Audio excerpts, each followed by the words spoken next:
go. See, thank you. It's a good reference. Alex don't get it. But I agree. Not a wrestling guy. No, but I agree with everything you're saying, Jake. The success from the Marion offense came from Tristan Polk, the Marion quarterback, being able to throw for big chunk yardage. There were a lot of plays, 17, 18, 19, 20 yards at a time. That's something we haven't really seen much of from Sam. We've seen 3-4 of those 50-yard passes a game. What's going to be important in this game is, in my mind, what's the status of Joey? Because those 20-yard passes, you throw a slant to Joey, he can turn a 5-yard pass into those 20-yard plays.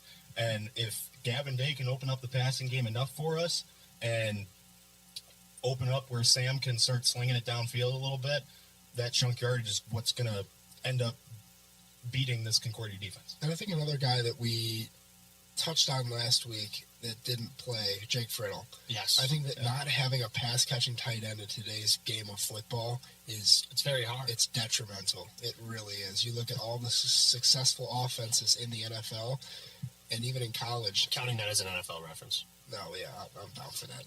Like and Friddle's a more athletic tight end. He's not a stereotypical hand-in-the-dirt block kind of tight end. He's more of an athletic pass catcher, which is really, really useful. But I think it gets to a point in our offense where there's too many mouths to feed, So I think that, having him back would obviously be really nice to kind of open up games, open up the passing lanes for other people. But I don't think it's a huge necessity, But like I said, obviously you need a tight end like that to run a successful offense. So hopefully he's back to open up the floodgates, hopefully, and really just show what this offense is all about. Going back to the matchup last week between Marion and Concordia, both of these teams were terrible on third down. Concordia, Michigan was 4 of 12, and Marion was 3 of 11. And then on fourth down, Concordia was 1 of 3. So you get this team to third and fourth down. Hopefully we keep them behind the chains and give yourself an opportunity to force them to punt the football. And despite how bad they were on third and fourth down, they still were able to get 433 yards of total offense. I mean, they're very successful first and second down. They've made that abundantly clear in their win against Defiance, Ohio, and then in the game last week against Marion. Not so much against Olivet, but more so last week against Marion. They played a much better brand of football. If the Fighting Saints can keep them to second and long, third and long, they're going to have a lot more success. And that's such a, isn't that obvious? Yeah, it is obvious, but sometimes it needs to be said. They had 19 first downs last week compared to Marion's 25. They depended on the chunk play, on the long play. Well, and that's where I think the pass rush is going to be so pivotal because on first and 10, even second and 10, your options are pretty open. They can run it up the gut, try to get 4 yards, make it a third and short, second and short. The options are pretty open when you're on those first and second downs. Our pass rush has to be successful enough, force Komisher to throw some balls away, kind of like what Schuster of LTU was forced to do this past week against us. Force him to throw some balls away, force him into some bad decisions, like you said, force him into third and longs, and hopefully we could force some punts out of him. Yes. Looks like you want to say something. I had something.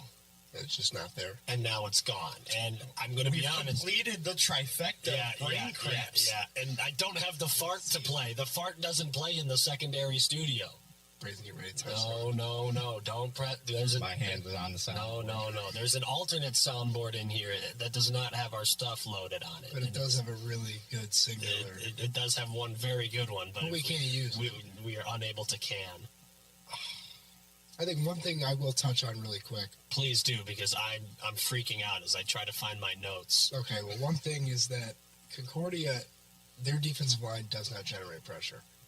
I'm not even looking at the Defiance game. I'm looking at the 2 games that are against the solid quality opponents. Yeah. Exactly, the quality opponents. They have 1 sack in 2 games. And it was Joe Apata last week. Oh, I'm looking at the Olivet game. No, it wasn't.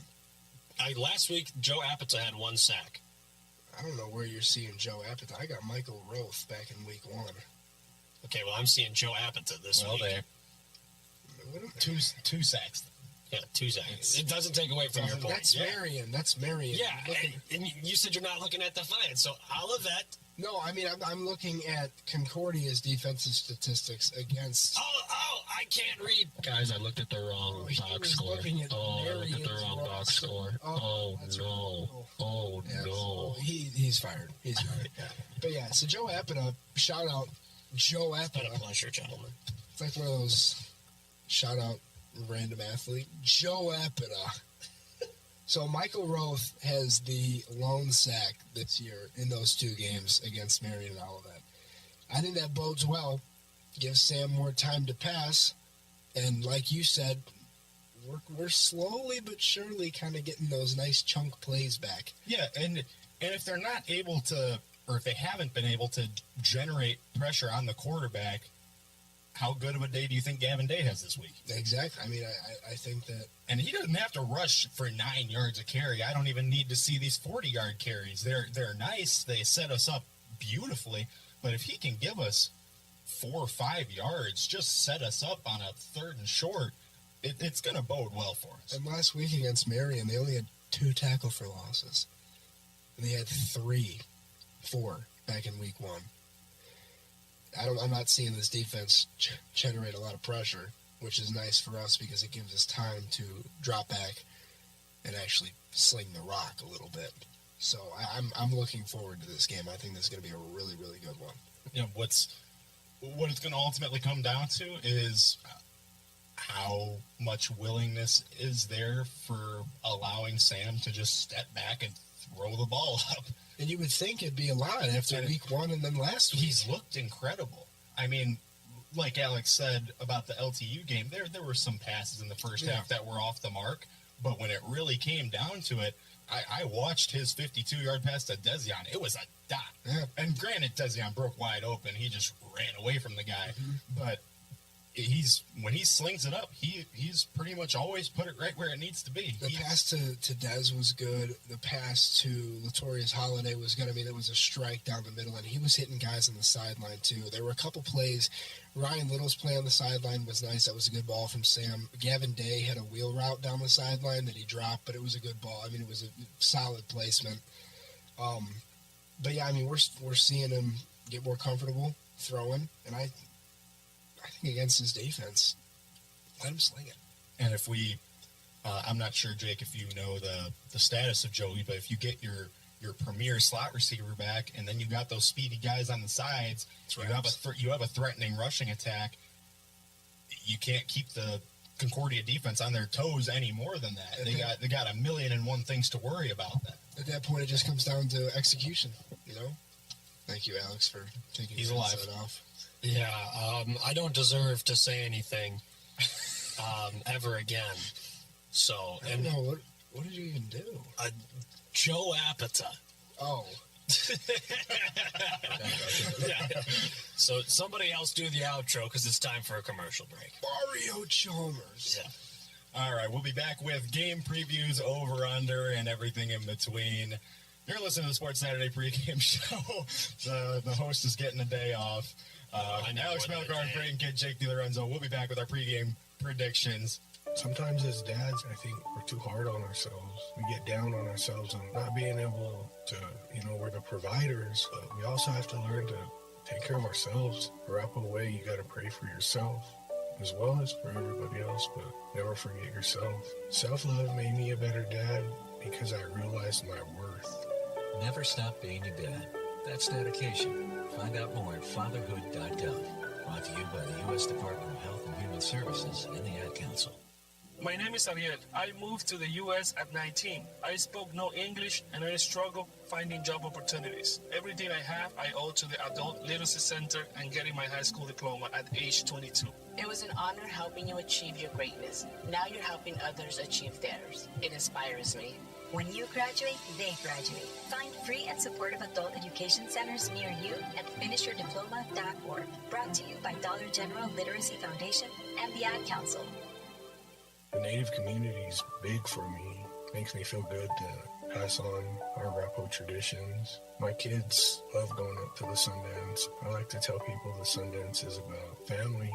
It's about the tribe. It's not just about the dancer. It's kind of like life. As a Sundancer, I'm just one spoke in the wheel. I need my family there. I need my role models. I need my people there, especially my children. Coming in that door, my family is ready to see me, and they believe in me. Before, I'd never seen that from my people. But now when I walk in that door and I see those smiling faces and they're happy to see me, that's special. With my 4 kids, all I ask for them in Arapaho ways is health and happiness. Nothing more, nothing less. Never stop being a dad. That's dedication. Find out more at fatherhood.gov. Brought to you by the U.S. Department of Health and Human Services and the Ad Council. The Encounter is online. Read up on all things Fighting Saints and USF at usfencounter.stfrancis.edu.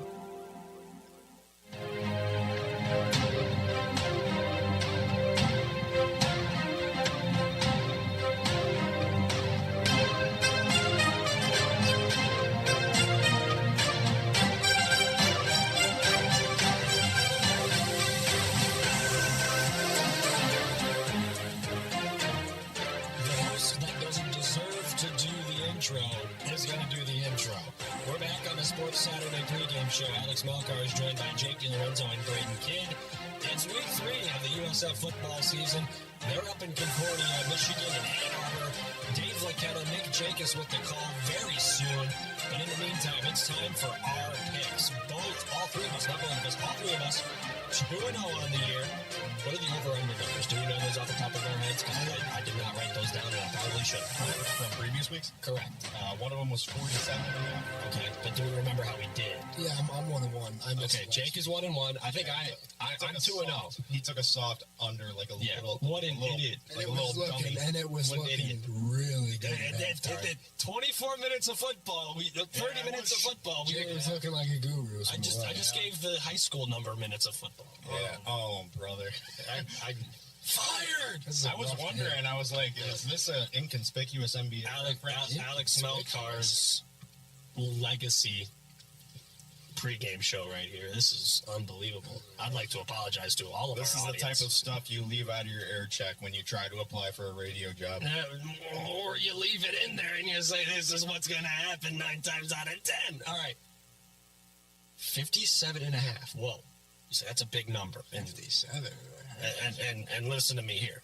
All right. We got 2 very good, very competent offenses. We have 2 very competitive defenses.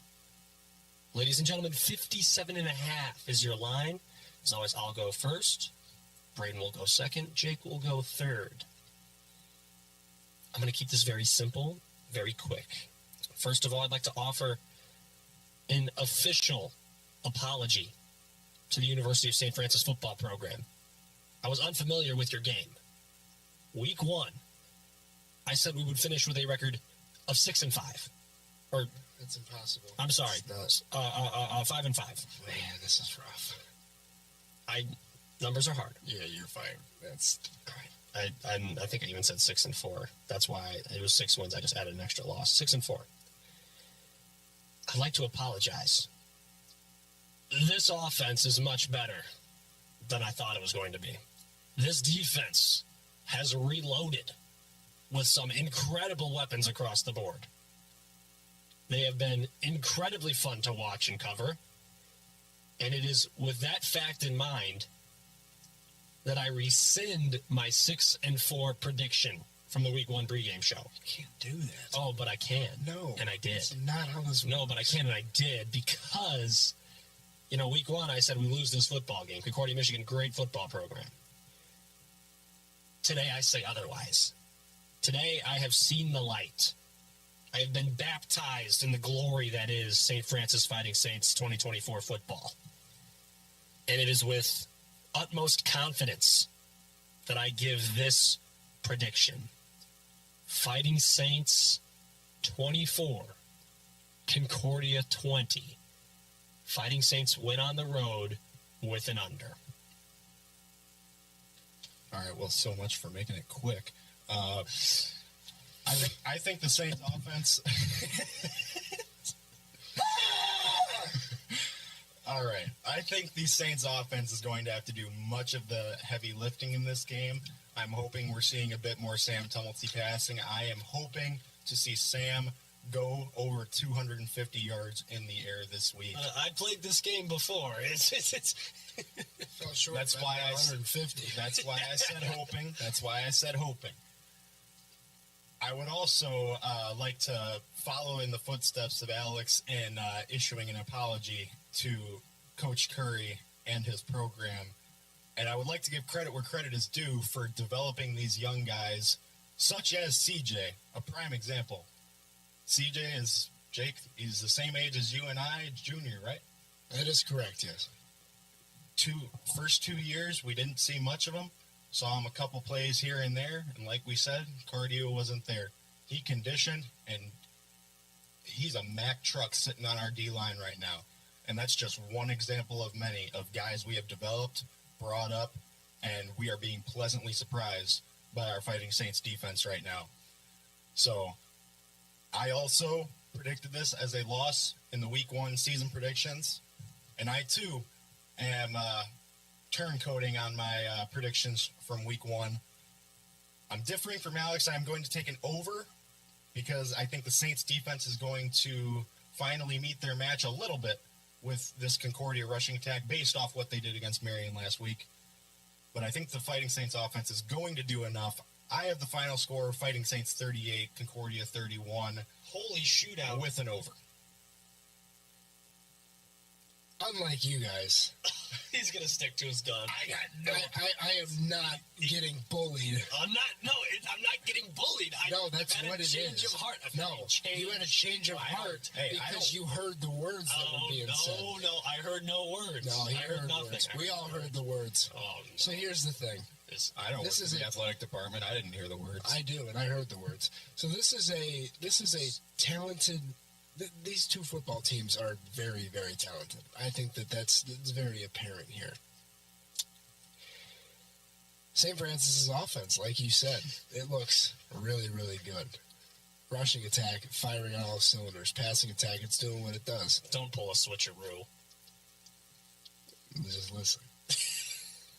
Concordia, Michigan put up a really, really good game against a number 6 Marion team that we have the honor of facing Week 10.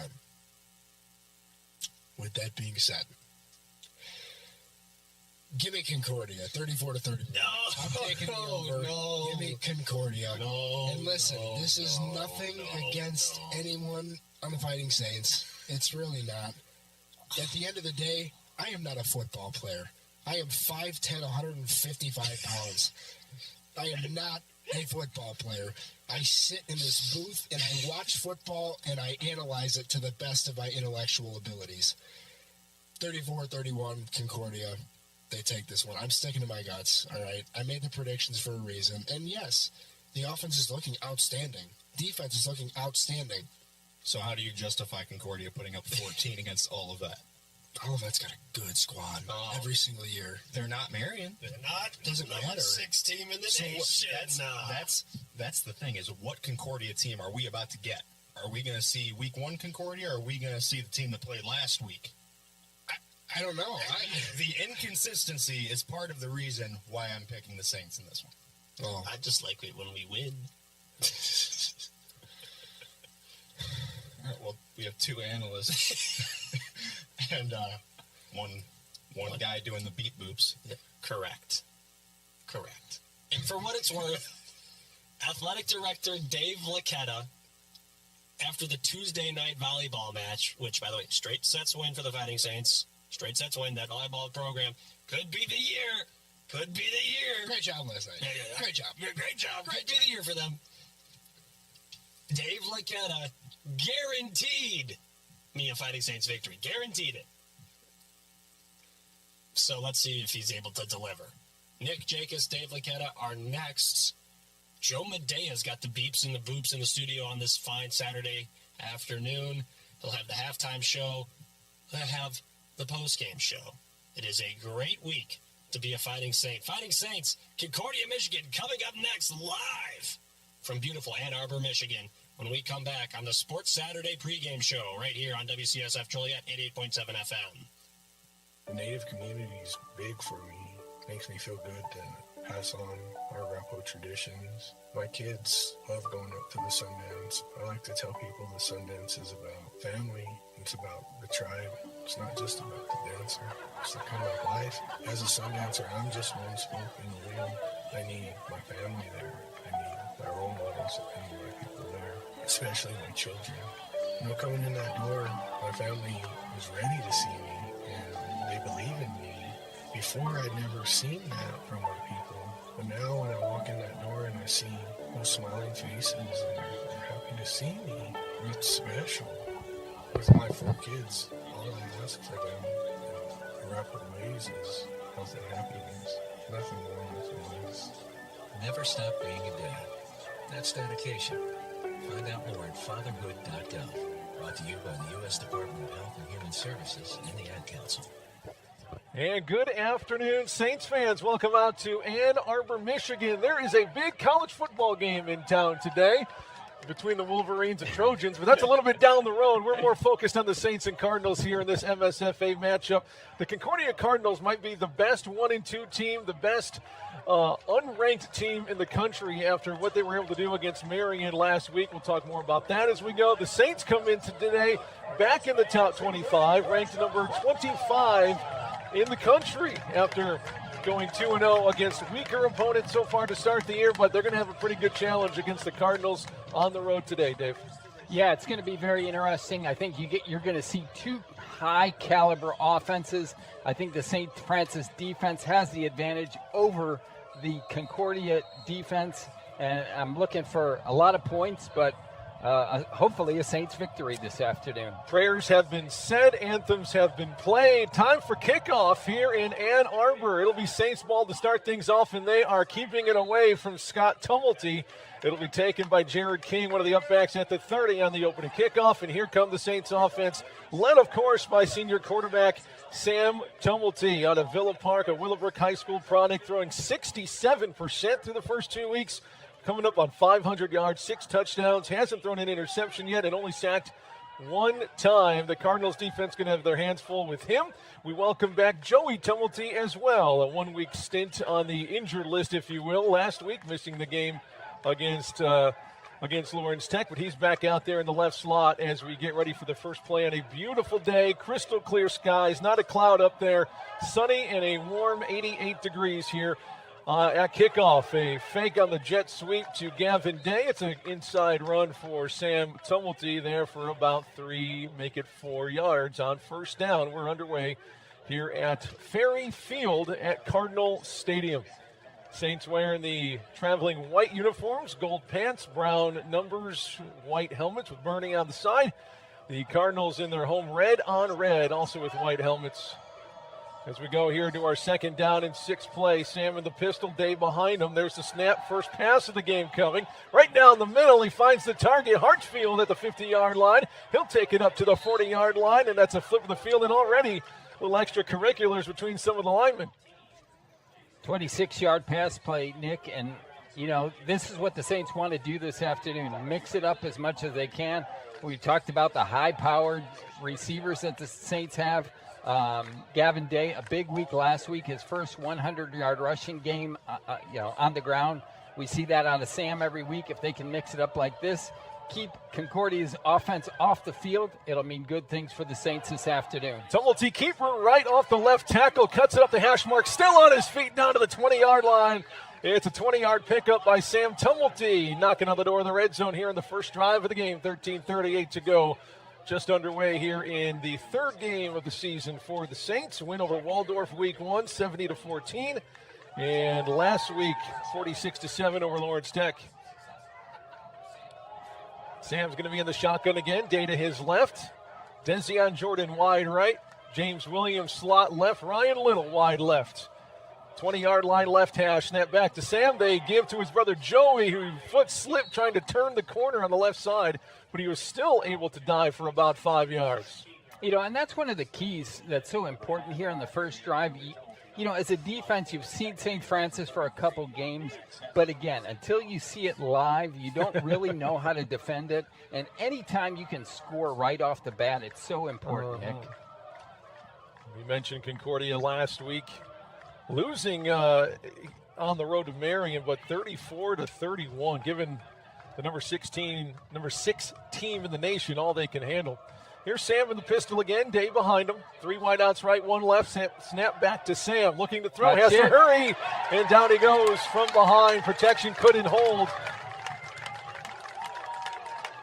First one there for Concordia. Parker Schumann, the defensive end out of Petoskey, Michigan. His 2nd sack of the season. And give credit to the defensive backfield that time. They had all the receivers covered. There was no rush, no blitz that time. It was just a straight 4-man rush coming from the right side of the defense, and the first sack of the afternoon. First loss of this for the Saints of 9 yards. 10-yard loss. Blitz being shown by the Cardinal defense. They're going to bring a few extra guys. Sam needs to throw, gets rid of it to the right side. Has his brother Joey at the 16. Breaks 1 tackle. Makes 2 more miss. Look at Joey. Breaks another one and touchdown. Unreal. Joey Tumulty. Touchdown. He made 4 defenders miss on his way to the end zone. Holy smokes. Good to have Joey Tumulty back. How about the Tumulty brothers? Another hookup for 6. Hey, playing tag every week. That goes 27 yards. As Coach Sharp said, but very impressive drive for the Saints. 6 plays, and they march 69 yards in those 6 plays, including a 9-yard loss. Adrian Guerrero on for the extra point, bangs it through. It's 7-0 after the first drive of the game from the Saints. We're going to take a look at this Cardinal offense for the first time coming up, and they're going to be led by senior quarterback Colby Comesher, throwing under 50% through the air, 47%, 402 yards, has 5 touchdowns, 1 interception. A bit tougher competition than the Saints have seen to start the year against Olivet to open up the season against Marion last week. He's a senior out of Linden, Michigan, Linden High School. He can carry the ball, too. He's carried it 31 times for 90 yards and a touchdown with his legs. But the bread and butter for the Cardinals is their running attack. Running back Jim Carpenter, the starter on the depth chart, 5'11 graduate student out of Livonia, right down the road. We also got to keep an eye out for their leading rusher, Brandon Stewart, a senior, another Michigan product, transferring from Davenport, 32 carries, 253 yards, and 3 touchdowns. If you could do that quick math, he's averaging 8 yards per carry. Jim Carpenter, as we previously mentioned, averaging 10 yards per carry. So those guys are picking up quite a few yards every time they get their hands on the ball. For sure. St. Francis touchdown drive, 6 plays, 69 yards, ending with the 20-yard scoring strike to Joey Tumulty. Took 3 minutes, 22 seconds, included plays of 19 yards, 26 yards, and the 20 yards at the end. Kickoff underway. It's an end-over-end kick well over the heads of the turnmen, 2 yards deep into the end zone, and a touchback. And we got some John. We got some energy, some juice on the field. We saw it between some of the linemen on the first drive, some of the special teamers getting after it here as well. I think both teams know how important this game is for their long-term season goals.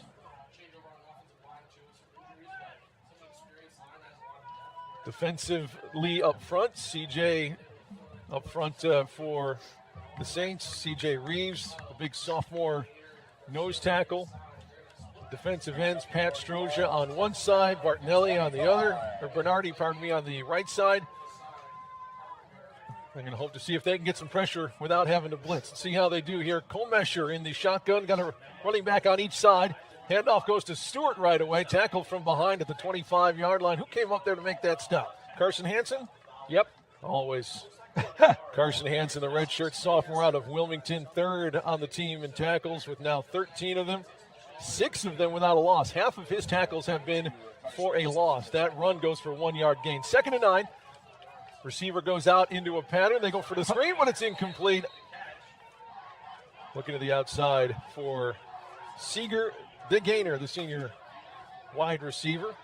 talking to Tom Miller, the defensive coordinator for the Saints earlier this week, he really liked the chance to play this Concordia team because the offense that they run is similar to what St. Francis does, and that's, the offense that the defense goes up against 3 or 4 days a week. Yeah, exactly. So he's got a pretty good game plan, and he's had a very successful one each of the first 2 weeks. 4 receivers. Jasonowski goes from left to right in the motion. Comesher rolls to his right, nothing there. He's going to try to run it. He's 3rd and 9. He's tracked down. Matt Perry and King and Carson Hansen there to put an end to that. That's only going to go for 1.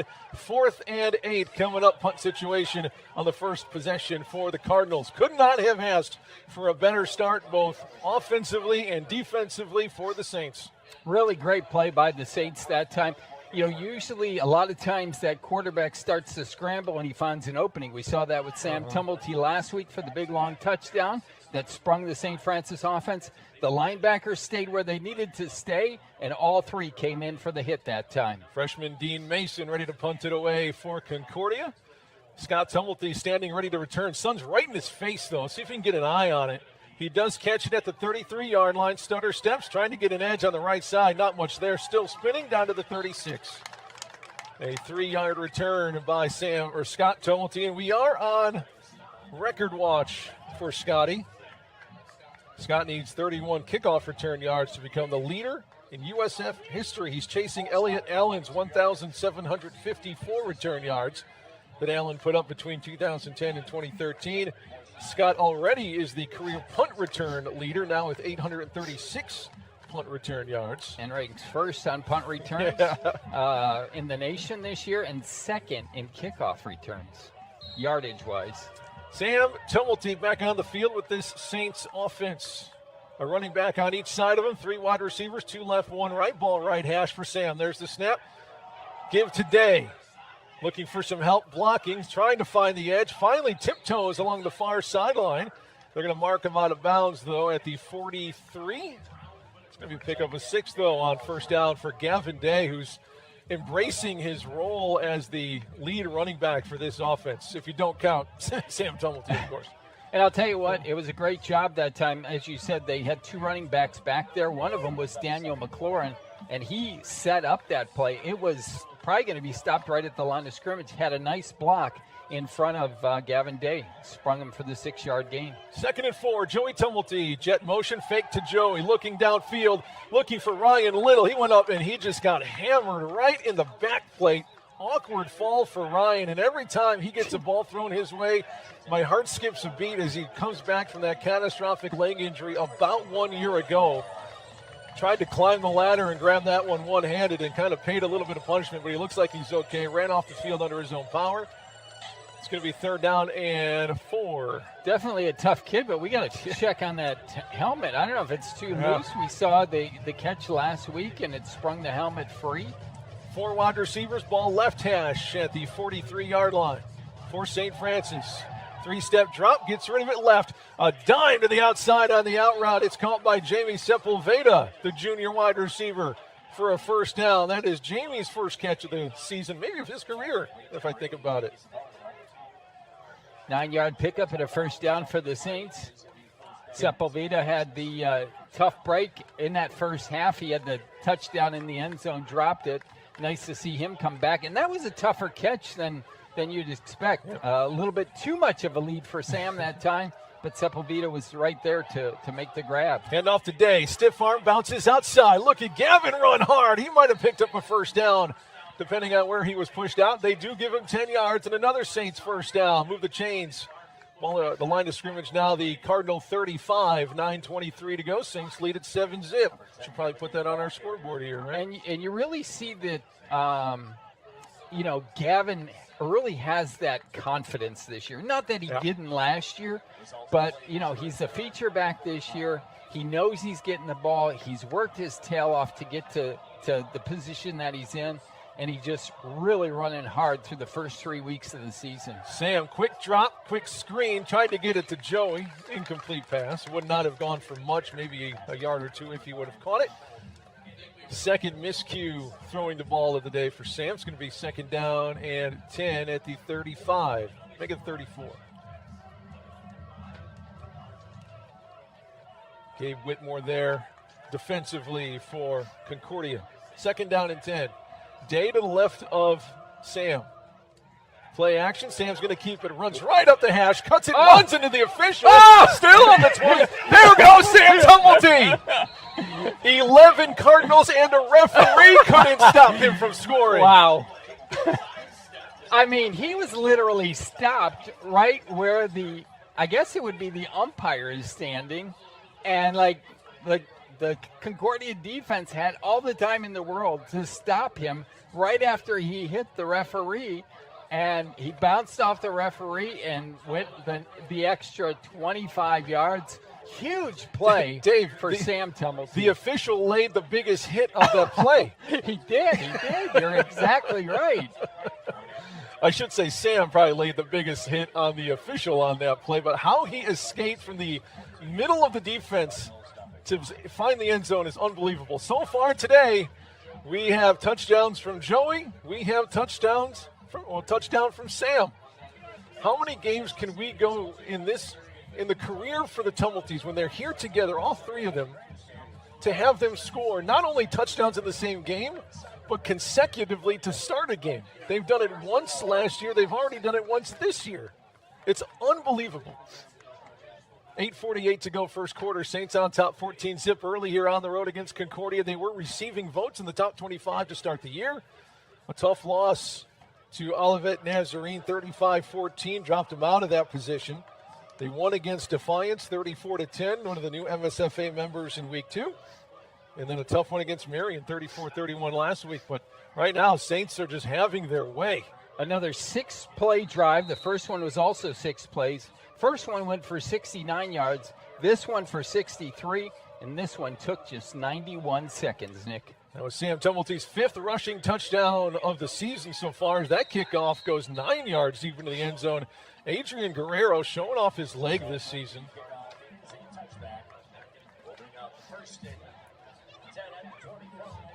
Taking a look at more Sam Tumulty numbers here, which is just fun to talk about. It's just gaudy. 67% passing coming into today. He's now over 500 yards, has 7 touchdowns. No interceptions. You could not be more efficient than he has been throwing the ball. And now you can add 200 yards and 5 touchdowns rushing as well. I mean, he is the best offensive player the Saints have had in their 39 years of football here in Joliet.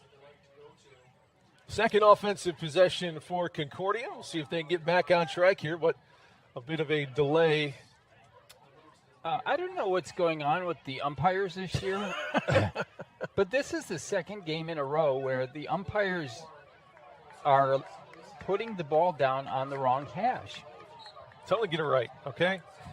And, I mean, that's why the play was stopped, because the offensive coordinator's like, I'm setting up this play because it should be on the left. It should be on the left hash. First play, inside, hand off the door, shut down by St. Francis. Nick Franciscovich at the bottom of that pile getting up.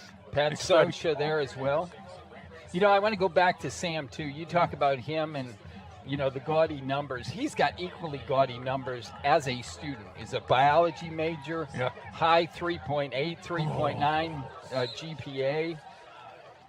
That pass intended for Jordan Garcia, nearly intercepted by Matt Perry. But, yeah, not only are the Tumulty brothers amazing athletes, but they're getting it done in the classroom, too, which is mandatory for a Joe Curry coach team.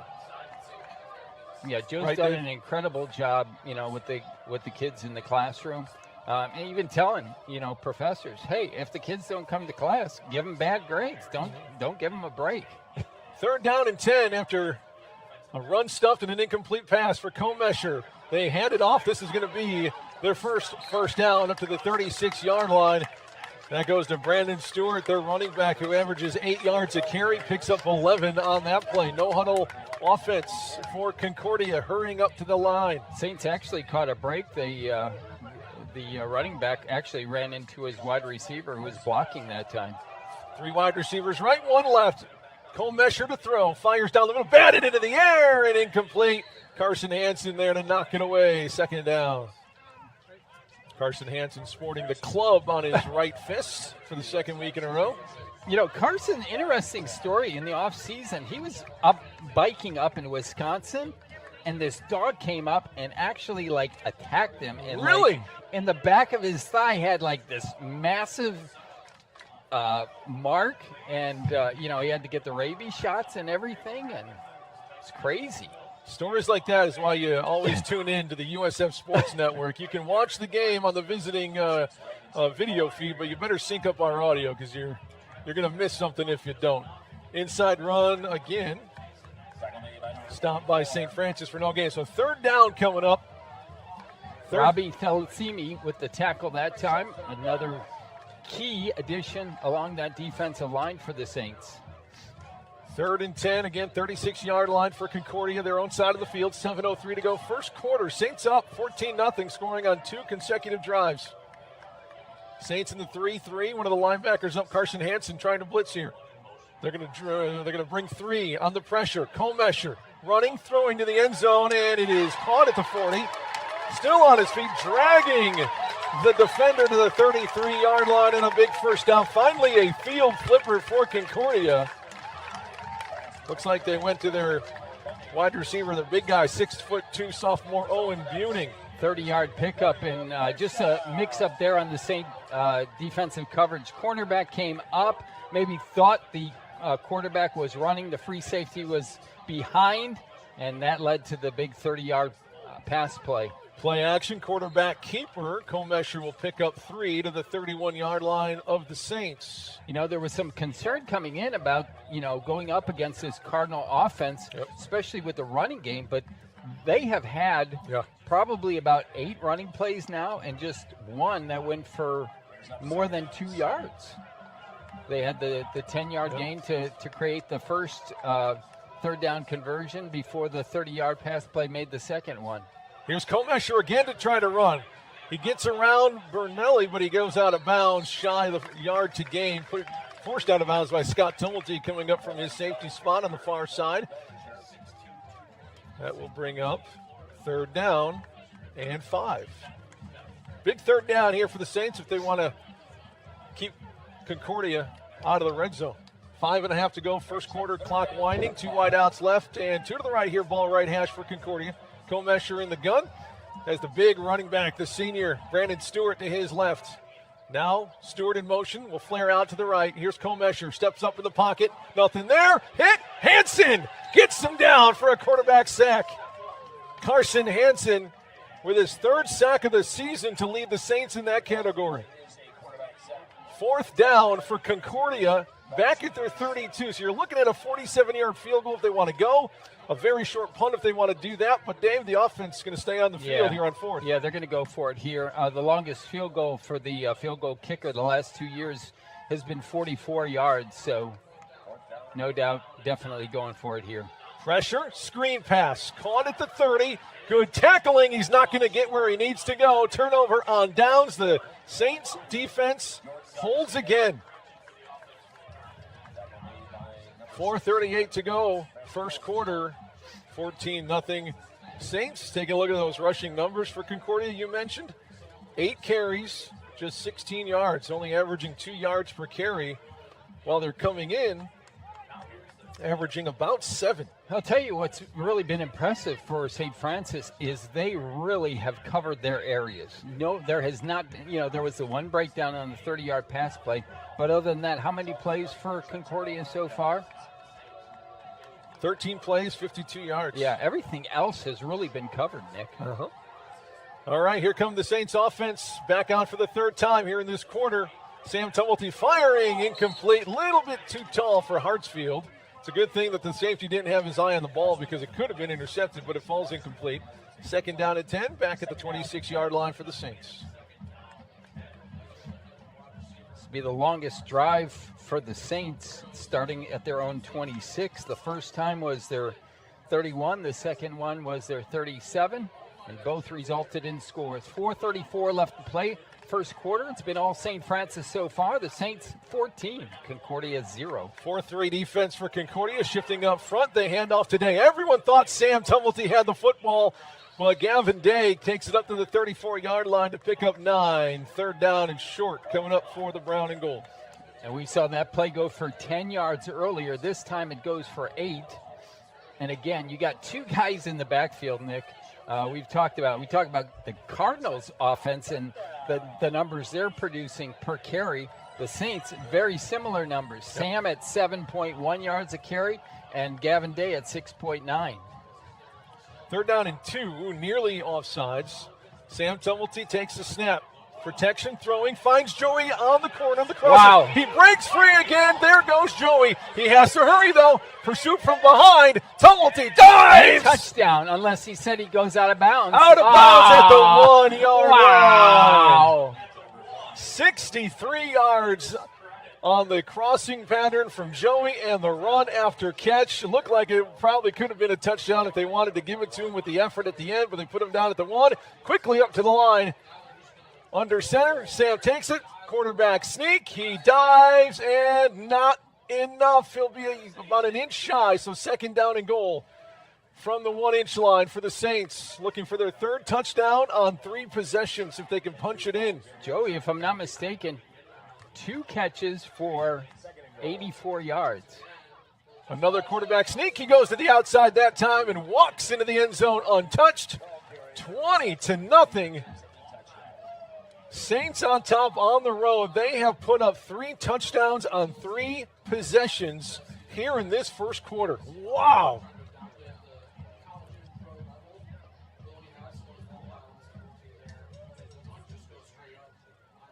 I mean, it bears repeating that this Concordia team lost just by 3 and had a chance to win at the end of that game against the number 5 team in the country, Marion, as Guerrero puts it through to make it 21-0. And we still got 3 minutes to go here in this first quarter. 4 plays, 74 yards, Nick. The longest drive field-wise, the shortest drive play-wise, results in the 3rd St. Francis touchdown. Took 1 minute and 37 seconds. It was set up by the 64-yard reception to Joey Tumulty from Sam and the Saints.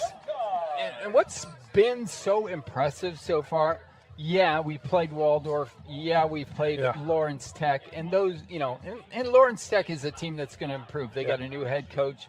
That guy's just got to rebuild that program there. But the thing that's really impressed me so far, if you include the first 3 series here, that first game, 8 straight possession score. Second game, 7 straight possession score, 6 touchdowns and 1 field goal. And then today, against a higher caliber team, 3 straight touchdowns on 3 series. Guerrero kicks off. Return will start from the 3-yard line for Concordia. Here comes Jasonowski up the left numbers. Out to the outside, and he's got some room. Forced out of bounds at the 45-yard line. That is perhaps a touchdown-saving tackle by special teamer Makai Van. And a nice return, giving Concordia a bit of a shorter field up to the 40. Where are they going to put him out at? The 40-yard line. So about a 37-yard kickoff return. That's enough to spark an offense.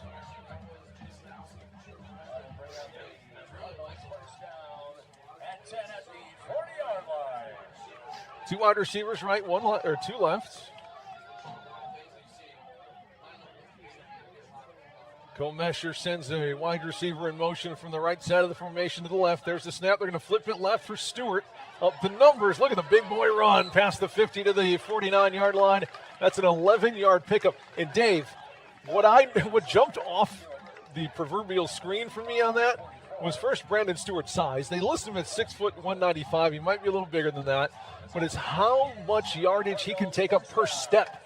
He took 3 or 4 steps and got 11 yards. Yep, and it's been those 2 plays that have only been the 2 strongest running plays for Concordia. Same formation. 10 yards and 11. Same motion, handoff to Stewart again. Vision, cuts it inside. Nice tackle by Matthew Perry, but running downhill is Stewart and able to pick up 7. Brandon Stewart, the most effective player so far, but he's going to come out for this play. They got a couple of wide receivers. Jim Carpenter, the running back to the left of Comesher, the wide receiver Garcia in the backfield as well. Garcia's going to go in motion from backfield to the right side. Snap, screen pass to the right. Made one man miss, stiff arms another. First down, Concordia out of bounds at the 34-yard line. I believe that was DeGainer.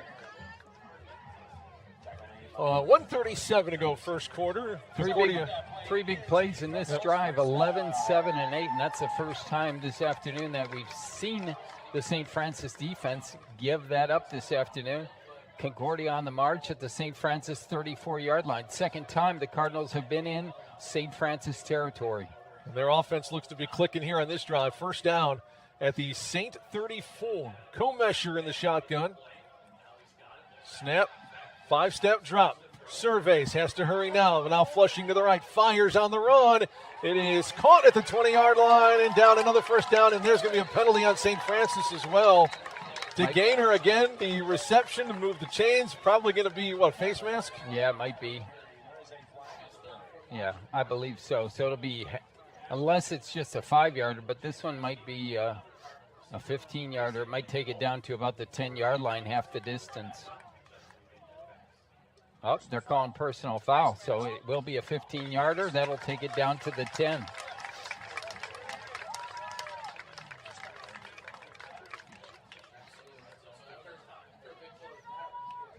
Referee Robert Foss giving us a signal. It is first and goal at the 10-yard line for Concordia here. See if the Saints defense can hold here deep in the red zone. They are perfect from the red zone so far. Pitch out to the right, caught at the 4, immediately hit down by Nick Mabudis. Second down and goal up to the 4-yard line now for Concordia. Concordia 9 for 9 scoring in the red zone. 5 have been touchdowns. Oh, and Bunning is a big guy, 6'2", 255. I don't think we have anybody amongst our linebackers and defensive backs that big. I mean, he is a load. Yes, he is, and he's in the slot right here. Motion left wide receiver. Handoff. Carpenter, huge hole up front. First touchdown of the game for Concordia. Comes with 8 seconds to go in the first quarter.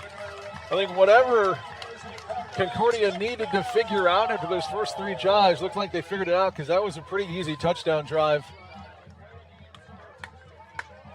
I believe 6 plays, 60 yards. Correct. 2 minutes, 44 seconds. And like we talked about in the brief pregame, this could wind up being a track meet this afternoon. 2 high-powered offenses. Caden Thomas, the kicker on for the extra point for Concordia. He puts it through. He's 11 for 11 now on extra points. We'll take a 30-second break. Come on back. We'll see if the Saints can put up a 4th touchdown here when we come back on WCSF and the USF Sports Network.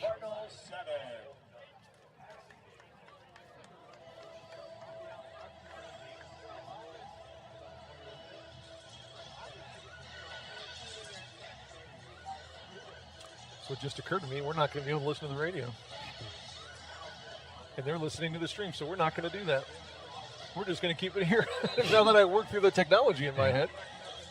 21-7, Saints lead it.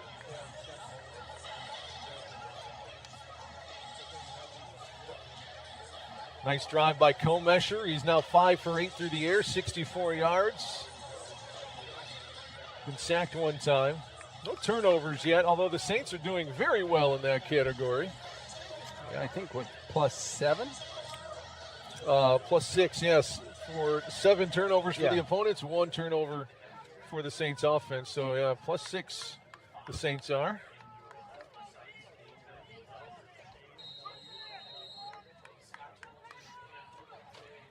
Scott Tumulty, Gavin Day standing at their own 15-yard line. They will not give him a chance, I guarantee this. Short kick. It'll be King again from the 30-yard line. He calls for the fair catch. There's the whistle. They said the referees didn't recognize it right away. That just kind of puts a player in danger if they don't do that. But he did, and then King's actually going to go talk to the referees like, hey, do I need to do anything different? Is my arm wave not pronounced enough? Whatever it is, I hope they got it figured out. It's going to be first down for the Saints at the 30-yard line. Just having Scott Tumulty on the field is 10 yards. right off the bat. Because they don't even kick it. Yeah, they don't even kick it. Very true. Gavin Dane to the left to Sam. James Williams swing back to the right. Got Dezion Jordan. He's catchless so far. He's going to be split to the right. 8 seconds to go here in the first quarter. Fake today. Keeper for Sam. He's bottled up at the 31-yard line. Just 1 yard there, and that'll bring us to the end of the first 15 minutes. End of quarter number 1, and a huge offensive output by the Saints so far. It's 21-7. What impressed you the most? Was it the efficiency of the offense, the defense in the first couple of drives? Because there's a lot of good things to see about that. I think the most impressive thing was, both Joey and Sam, the Cardinals having the opportunity to tackle both of them and not being able to do it. And, and that gets back to, you can practice all you want, during the week, set things up offensively. We're going up against St. Francis offense. This is what they do. But until you see Sam in motion, until you see Joey in motion, and again, we reference it all the time, and use what Coach Sharp said, it's like playing tag. Yeah. And they're going to try to elude you as much as they can, and that's what Joey did. He had the 20-yard score, broke free from 4 tackles there, then had the 64-yard reception, and it was probably about 35 yards, yards after catch. Flip sides of the field here, so Saints will now be going right to left. And like you said, we haven't even seen a couple other guys. Latorius Holiday had a big catch for a touchdown last week, a 63 yards. Dezion Jordan, who's on the near side here, split out. We haven't even gone to those other weapons yet. Sam in the shotgun here, first down, make it 2nd down and 9 after his first down run. Here comes pressure. Sam on the run. He is dangerous when he does this. Tucks it, goes out of bounds near the 36-yard line, takes what the defense gives him, and makes it 3rd down and 4 to the 36.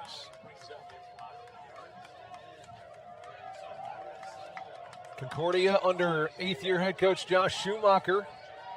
Actually started off in our neck of the woods, an assistant coach down at Concordia, Chicago. Played there, too. Yep. Yeah. And really has done a nice job. Winning percentage every year, pretty much a 70% winning percentage since he's taken over. 57-18 in his career. Here's Sam to throw on 3rd down. Right down the middle. Oh, right through the hands of Ryan Little and incomplete. Usually Ryan very sure-handed. That one a bit behind him. Yep. And incomplete. And the Saints are going to have to punt for the first time. The Saints don't score for the first time. 21-7. A little bit of a momentum shift here. Yeah, you can hear it in the crowd, Mike. Hey, we apologize for the language. the near side is where the Concordia bench is. And really, what is it? 25 yards away from us? Return man is Tavion Warren, the senior out of Flint. Adrian Guerrero standing at the 21. Good snap. Puts it down. Boomer spiraling right. Bounces at the 22. Takes the Saints hop inside the 20. 15, 14. Adrian Guerrero has been a weapon for St. Francis this year. Yeah, we talk about, some people, as we relate this, some people were like, why did the Bears spend a 4th-round draft pick on a punter when you can get a guy that can boot the ball like that, and that, like you said, that changes the field and possibly changes the momentum for Concordia. They just scored. Now, instead of having to go maybe 60 yards for a score after a punt, the ball's all the way back at the 14-yard line with 14:08 left to play. The Saints leading 21-7. 51-yard punt. 4th one inside the 20 for Guerrero this season. First down here for Comesher and Cards. Play action, dumps it down, hit immediately at the 15-yard line. No gain. Maybe a foot or two. 2nd down and a long 9 coming up. Again, good job by the St. Francis defense that time. Looked like a running play at first, and then the quarterback just sort of, pitched it out to his, I don't know if that was one of the tight ends or one of the receivers, and they only got 1 yard out of it, 2nd and 9. 3 down linemen for the Saints. They will rush 3. Colmesher, plenty of time. Here comes Hansen, though. Gets his hand on him. Down he goes for the second time. Carson Hansen's a sack machine this year. Second one of the game and 5th one of the season, I believe. Really great job again. We talked about the guys doing exactly what they're supposed to do.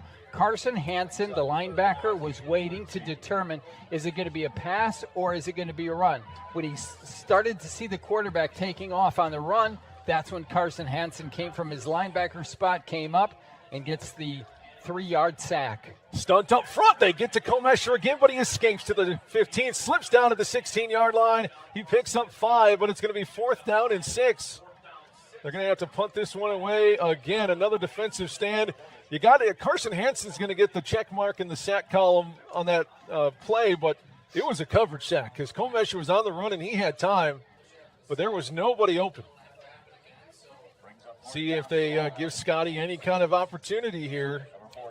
Dean Mason on to punt. He's averaged 40 yards a kick, and very impressive. It's not going to happen here, but very impressive. 8 punts inside the 20. That one's off the end of his foot. End over end punt will bounce at the 42-yard line. That's a nice one down at the 34-yard line. Probably could have got a couple more yards out of that. I don't know why he picked up the ball right there. Davion Coates, one of the gunners, downed it, but it was like you could have got another 5 to 7 yards. Yeah, absolutely. I think it just kind of, the ball may have caught him.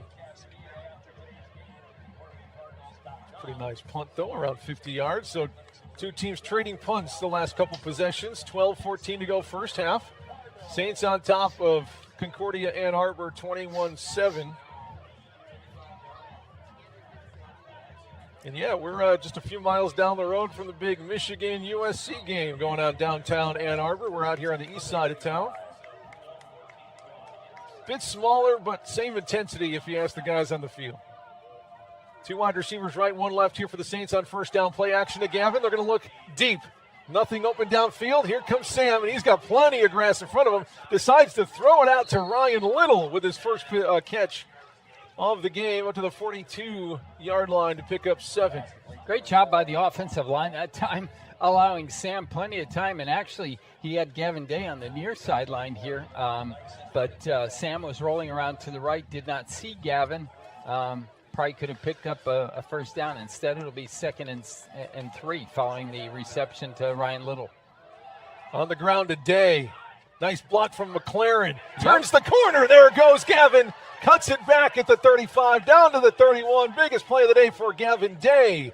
Flips the field again for the Saints to the 31-yard line. About 25-yard pickup, and that's the 3rd time we've seen that play, Nick, and it's been 8 yards or more. And again, great job. You mentioned the one receiver or the one back that was out there, Daniel McLaurin with the block. He was on the block the previous time when Gavin sprung free. And then also Desi and Jordan was there as well. 4 linemen down for Concordia. They're going to bring 5th. Sam turns, rolls left. He wants a little help. James Williams doesn't see him. He's going to tuck it and go. There he goes. Makes 1 miss. There goes Sam. Cuts it up again. Diving up to the 10-yard line. He might be at the 11. First down and 10 at the 11-yard line. Sam Tumulty, so dangerous. He was trying to get James Williams, who was on a go route, to stop and come back, but he didn't see him. So he decided to run. And I don't know if you noticed this, but James Williams was going into the end zone and put his hands up as if he was going to catch a ball just to keep his defender from turning around and chasing Sam. What a play. Yep, and I'll tell you what, that play really looked identical to the 65-yard touchdown last week, didn't it? Yes, it did. Here we go. 3 wideouts right, 1 left. First down and 10 at the 11. Play action, screen out to Joey, makes 1 miss, spins at the 5, Tumulty down, close to the goal line. It might be enough for a first down, depending on where they spot the ball. He might be a little bit shy, so 2nd down and 1 coming up after a 9-yard pitch and catch from Sam to Joey. 9:46 to go in the first half. Saints up 21-7 and threatening. You know, where you really need to applaud the Saints this afternoon is their blocking by their wide receivers. James Williams, in particular, on that play, allowed Joey to get within 3 yards of the end zone. Pistol again, Dave behind Tumulty. Give to Gavin, looking to get behind the big boys up front. He's not going to get a touchdown, at least not yet. Saints offensive line wants a score, but no signal from the officials. They're going to say he was down, but it's going to be enough for a first down. So 1st and goal at the 1 after the Gavin Day dive. I suspect you're going to see the same play that we saw Sam Tumulty go left and into the end zone. And a timeout on the field. I believe it was called by Concordia. So it's just a reset. Okay. It's first down for the Saints, 1st and goal now. Here we go. Pistol again. Fake There to it is. Gavin. Spins left. Untouched. Touchdown. Who do you guard? You can't guard everybody. Another score for the Saints. 27-7. Ready for this? Surprise, surprise. Took just 6 plays again. All 4 touchdowns have been 6 plays. 1 for 69, 1 for 63, 1 for 60, and 1 for 65. Unreal. Guerrero on for the extra point. He's only missed 1 so far this season, and it's going to remain that way after that kick. 3 minutes and 17 seconds on that touchdown drive. Couple ticks under 9 minutes. Go ahead, Dave. This is very impressive this afternoon. I mean, we expected, again, the high-caliber offense of the Saints, but I don't think we expected 4 touchdowns on their first 5 possessions. Again, kudos to everybody. Offensive coordinator Matt McCarthy, the offensive line, the play of the Tumulties, and especially the blocking all over the place. I mean, you don't get 4 touchdowns on 24 plays without great blocking. And as good as Sam is on his legs, he is the second best passer in the country when it comes to efficiency. A 234.4 efficiency rating, is 12th in the country in completion percentage at 67%. Today, it's right at 60%. He's 6 for 10. He's an unbelievable offensive threat. Yeah, and on each of these drives, again, 6 plays in the range of 60 yards. That's 10 yards each play. And how about this? Saints offensively, as Guerrero boots this one away. I'll get you this stat coming up here as the return will start from the 6-yard line. Looks like Jasonowski, I believe, upended around the 30-yard line. A flag comes in from behind the returners. But the Saints offensively, 145 through the air, 132 on the ground. Yeah, this one's going to come back, I believe. It might be a block behind the back. So they're going to give it to the 23 and then either take it back 10 or 15 yards. I'm not sure if it was a hold or just a block in the back. Referee and umpires speaking about it at the 30-yard line. We'll get the announcement. I believe they have a referee mic'd up. They're going to call that against the Saints. Personal foul.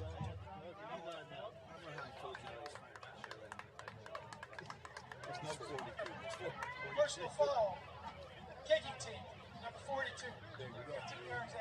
They didn't exactly say why, but they're going to call it on one of the special teamers for the Saints, number Kevin 42. Frazier, who just so.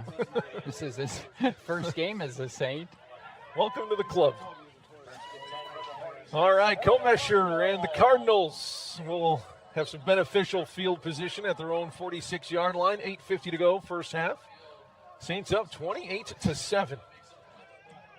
Given a jet cut off down at the 47-yard line.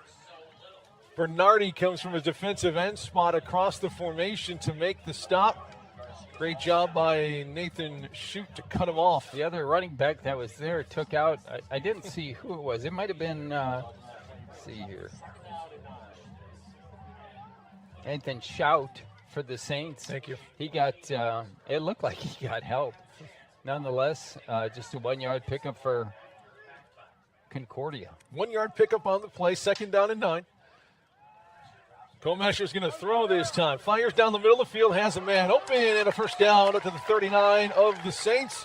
That big tight end, the other big tight end, Harmon DeVries. You thought Owen Buning was big at 6'2", 225. How about 6'7", 210?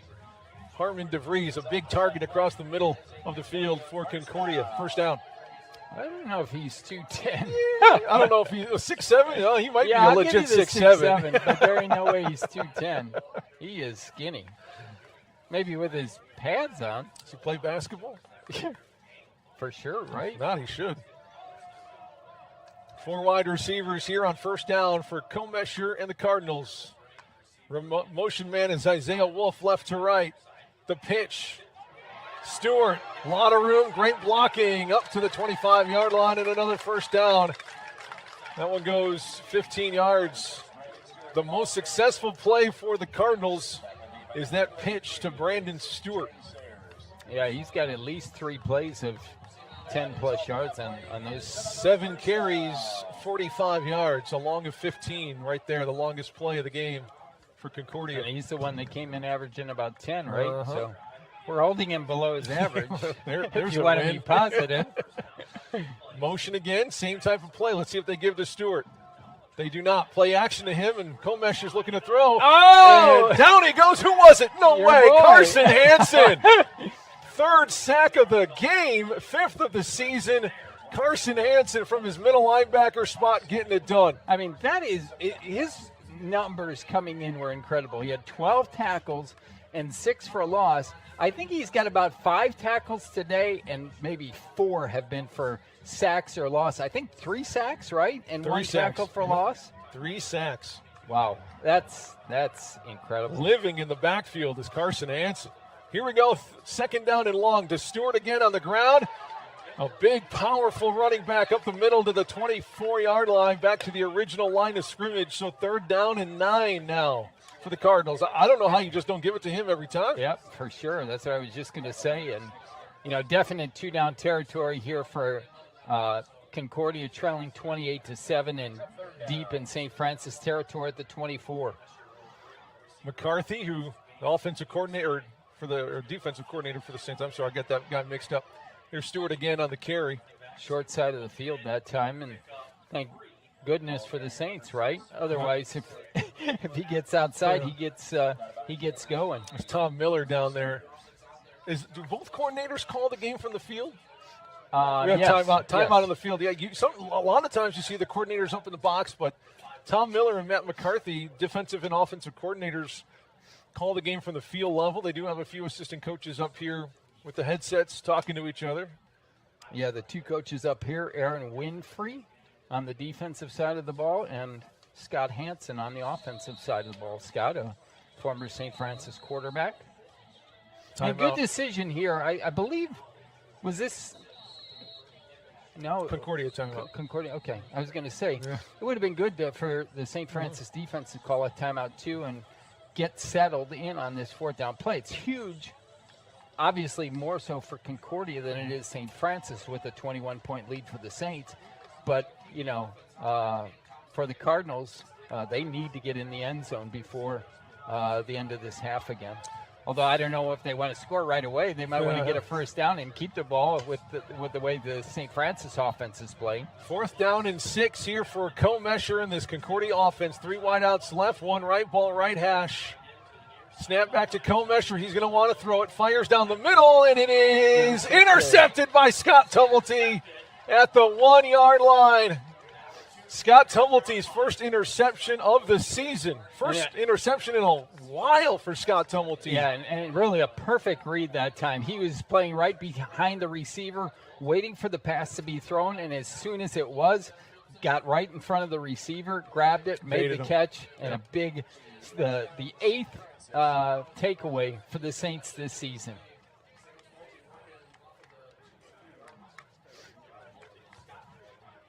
Fifth interception of the season for that Saints defense. First one for Scott. And here comes Sam in the offense. They mark it at the 3-yard line, so 5:21.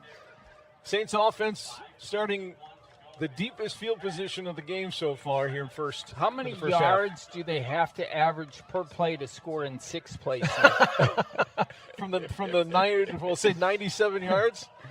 Well, first down is going to get up to the 9-yard line. I'm trying to do the math in my head, and we've worked long enough, and that you know my Providence Catholic math isn't up to that challenge. I think it's about 16. Well, they're going to have to do a lot better than that now. Yeah, so they had 7 on the first one. Second down coming up. We're under 5 minutes to go in the first half. Sam Tumulty, pistol again, as Gavin Day on his right. Ryan Little is split out right, and his corner is going to come in a blitz. Let's see if Sam picked up on that. Nope, they're going to run it right at the blitz, and that's going to be enough for a first down up to the 15, maybe 16-yard line. Chains move again on the Sam Tumulty quarterback keeper. You know, if you're not going to score in 6 plays, you might as well not score. You might as well not. Yeah, you're right. What we're talking about, for those of you just joining us, the Saints with a 28-7 lead. Each of the 4 scoring drives for the Saints have been 6 yards, ranging anywhere from 60 to 68 yards. First down for Sam and company. Right hash at the 17-yard line. Snap a little bit low, handled fine. Play action from Sam. Bobbing, jumping, looking, nothing there. Rolling to his left, throwing across his body. He just tosses it into the Concordia bench. Brings up 2nd and 10. Yeah, Joey started when Sam came around to the near side here. Joey, the far out wide receiver, started to take off thinking that Sam might throw deep. Instead, Sam just threw it out of bounds to avoid the sack. True pistol formation this time. Oh, I'm sorry, Day's going to move up to the left of Sam. 3 wideouts, left ball, and Ryan Little, right ball, left hash of the 16. The give to Day. Stutter step. About the 18-yard line, only a gain of 2 or 3. So 3rd down and long coming up. First really 3rd and long situation. Saints are 4 for 5 on 3rd down, but this will be the toughest 3rd down of the game so far. Yeah, they've only had to punt once so far. As you said, 4 out of 5 on 3rd downs and 4 out of 5 on scoring possessions this afternoon.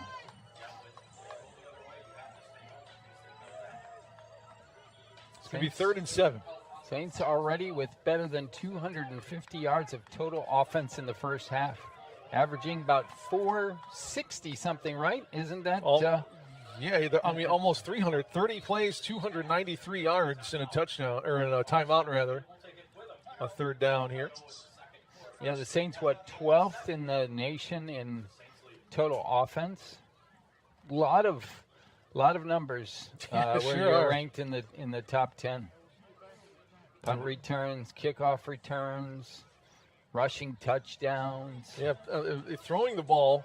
The Saints are 3rd in the country with 12.3 yards per pass, 19 yards per completion. Dezion Jordan, the nation's leader in yards per catch with about 31. And those numbers are only going to go up with, the 64-yard pass play to Joey, and the other one for 20. And the Saints are also 2nd in the country in scoring, 58 points per game through their first 2.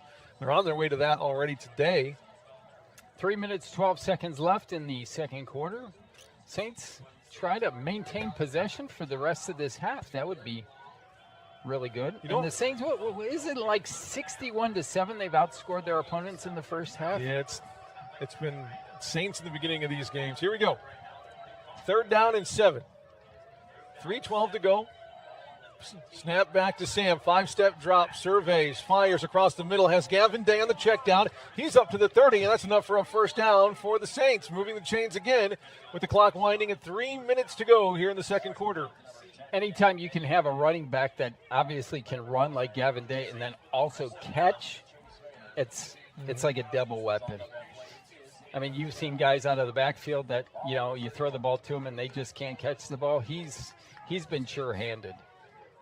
First down up to the 31-yard line for the Saints. 4 wide receivers out there for Sam to work with. Another 5-step drop. Looking across the middle. Look at the protection. Check down again today on the right sideline. He sprints up for a few extra yards past the sticks. Another first down. Again, great job by the offensive line. 4 or 5 seconds? Sam had time back there. All the time. Good coverage by the Cardinals secondary, and that's where the Saints, and we've seen this, and Sam hasn't gone to Gavin as much, but he is the last two plays. If there's nobody deep that's open, he's going to hit Gavin Day all afternoon long. First down again, up to the 42. Here comes a blitz from Concordia. Sam down the middle and up again for Ryan Little, a bit too tall. No, that was incomplete. I thought it was incomplete. They're going to call it an interception, they that do. hit the ground. We do not have the benefit of the replay. I was actually just looking down at the stats as that ball was tipped. I didn't think it had a chance, but Concordia will get credit for the interception on the tipped pass. A little bit too tall for Ryan Little, who I thought was going to take another big hit. Yeah. Well, each of the three, the field judge, the side judge, and the back judge, were all behind where the defender apparently caught the ball. But from our vantage point, we could see in front of him, it did look like it hit turf. Not much of a complaint by the Saints on that near sideline. They probably had a good look as well, and the Cardinals will take over with just over 2 minutes to play, trailing 28-7. They're back at their own 31-yard line. 2-minute drill coming up here for Concordia. Let's see if they can do it. Rolling to his right, Comesher fires on the run. Caught at the 50. That's a beautiful play. Caught it out of bounds. Stopping the clock at midfield. Bailey Brooks, his first catch of the game. Be a 2-minute warning. Yeah, we have 2-minute warnings now, right? Yeah, first time this year. For what? Why did they have that immediate timeout or what? No, I just think it was, to try to, again, maybe mimic the NFL game. Mm-hmm. Give, I think it adds a little bit more excitement too, when you got your 2-minute warning and, it just adds something to the offense per se, I would say. Extra timeout for both teams. 28-7 our score, 1:57 to go first half. St. Francis offense has scored on all but 2 possessions, I believe now, because of that interception. Was that the first or second interception against Sam this year? That is the first. That is Sam Tumulty's first interception. So, and that was the second giveaway, right? And the other one was a fumble. Fumble lost, yep. The interesting thing you'll see this year, Nick, that you might not have witnessed in the first 2 weeks, if you look across, there's the tent over there. I do see it. All right, and you can see in the coach's box right here. See the two big square things. Yeah. So they are now able to watch video on the sideline of each series, and that's been really huge for Sam Tumulty this year. Awesome. We'll show you that at our next home game when we got the TV crew out. We'll give you a little breakdown of that. Here's Comesher rolling to his left this time. On the move. That was a hold right there. And Comesher still on his feet, and he's pushed out of bounds at the 48-yard line, minimal gain. But he does get out of bounds to stop the clock at 1:48. I don't know if you saw that one. That was Owen Bunning, the 6'2", 255-pound wide receiver for Concordia. I don't know who he was going up against. I think it was Marcelo Bernardi, and he actually pulled on Bernardi's jersey and took him away from that play that time. Second down and 8 for Concordia, just past midfield. Snap back to Comesher. He's going to roll to the right again. Fires on the run. It was tipped at the line of scrimmage. I believe Pat Strosia got his big old glove on it. Man, look at that. What do they call that? Wingspan? Yeah, he's like 80 inches or something. He's got like an 80-inch wingspan. His wingspan's almost as tall as he is. His dad played here. He's here today, right? Works for the Joliet Fire Department. Pat Strosia, the defensive end, will take his spot on the right side of the defense this time. Big third down for Concordia, 1:44 to go. They're trailing 28-7 here in the second quarter. They need a first down to keep this going. 3rd and 8. Here comes the blitz. They're running right at it. Stewart, nice move. That's Carpenter, pardon me, but he is shy of the yard to gain. 4th down and 1 coming up for Concordia at the 41-yard line of the Saints. And a timeout by the Cardinals. And what an interesting season for Concordia.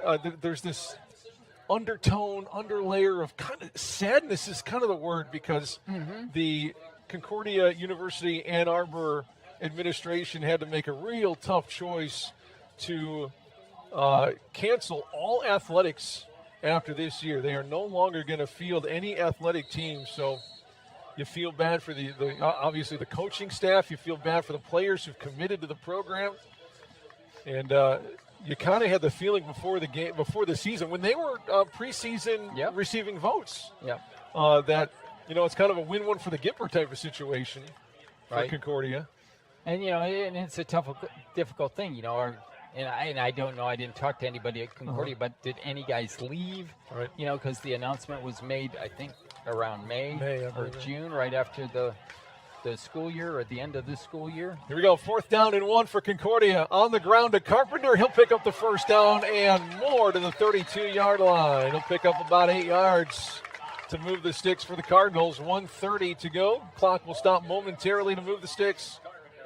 Need another takeaway here. Snap back to Comesher. Deep drop. Almost hit as he's thrown. That one's incomplete. Looking across the middle for the receiver number 20, Seeger to Gaynor. Senior couldn't hold on to it. Stops the clock. 2nd down and 10 at the 33-yard line. 1:16 to play. If you're listening on WCSF in the Joliet area or online on the WCSF website, you'll get a halftime show coming up. Joe back in the studio, give you all the updates. But here we go, 2nd down and 10 after the incomplete pass. Comesher going to roll to the right. He's been comfortable doing that. Fires on the right. Intercepted! And it is intercepted! It is Franciscovich again taking it right out of the hands of the receiver. 2nd interception of the game for St. Francis. And it is the 3rd interception of the season for Nick Franciscovich. What a year. Again, similar play to what we saw Scott Tumulty when Concordia got deep into St. Francis territory. Nick Franciscovich just watching the quarterback that time, waiting for him to throw, and then getting in front of the receiver, picking it off at the 28, returning it to the 49, a 21-yard return, and the Saints have 69 seconds to add to this 28-7 lead. Play action, Des Jordan, 51-yard touchdown. Ready? Sam Tumulty in the gun. Des is wide left, has Day on his left hip, does Sam. There's the quick drop, looking downfield, but pressure. Gets away from it, fires, has a man, and he did not get out of bounds, though. I don't think Hartsfield got out of bounds. He tried, or maybe he didn't. Maybe he wanted the clock to tick, but got it's a 2 first down. timeouts left. Plenty of time. First down up to the Cardinal 30-yard line. So nice pickup for St. Francis to start this drive into Cardinal territory quickly. Here's Tumulty. Again, all the time. You cannot give him this much time because now he's on the run. Now it's a game of tag. Now Sam, he's inside the 15-yard line. Another big gainer from Tumulty. 21 yards to Hartfield and another 15-ish. 17 total. There you go. And the Saints are going to call timeout here. So if they're not going to blitz Sam Tumulty and this offensive line is going to do the job they're doing, they're not going to stop. You have to put pressure on Sam Tumulty, and I know that puts you at risk for him to scramble, but he just did there. You have to pressure Sam Tumulty. He's too good to give that much time. Yeah, he's having a big day again. Gavin Day having a big day. The receivers, and again, kudos to the entire offense. The blocking that they have done this afternoon has simply been near perfect. First down in the red zone again. 40 seconds to play. Sam's going to be in the gun, and he will have Gavin Day to his right once the officials are ready to go. Here we go. 3 wideouts left, 1 right hash at the 14-yard line. Snap back to Sam. He's going to look to throw. Fade to Ryan Little, looking to go back shoulder. There comes the interference, flag. Yep. I don't know why the guy on the near side did not call anything, and it was the back judge that made the call. And I don't even know if they're going to call pass interference, but they're going to call a face mask, I think. I think he reached around him and grabbed the mask. Let's get the call. Yeah, that's the back judge is saying holding. Or I'm sorry, face mask. Let's get the official call from our referee. They take their time here. What a throw, though, from Sam Tumulty. That was a perfect back shoulder. Personal foul. Cage pass. Defense. Yep. 15 yards. Previous spot. Automatic. First down. So first down and goal. They should probably put down that stick, the first down, like, yard to gain marker on the far sideline. First down and goal for Sam. Again, leading 28-7, 34 seconds to go in the half. Joey goes in motion to the backfield. There. They fake to Joe. Sam tries to keep it, but there's no room inside. He might have got back to the 5-yard line. Second and goal. Timeout by the Saints again.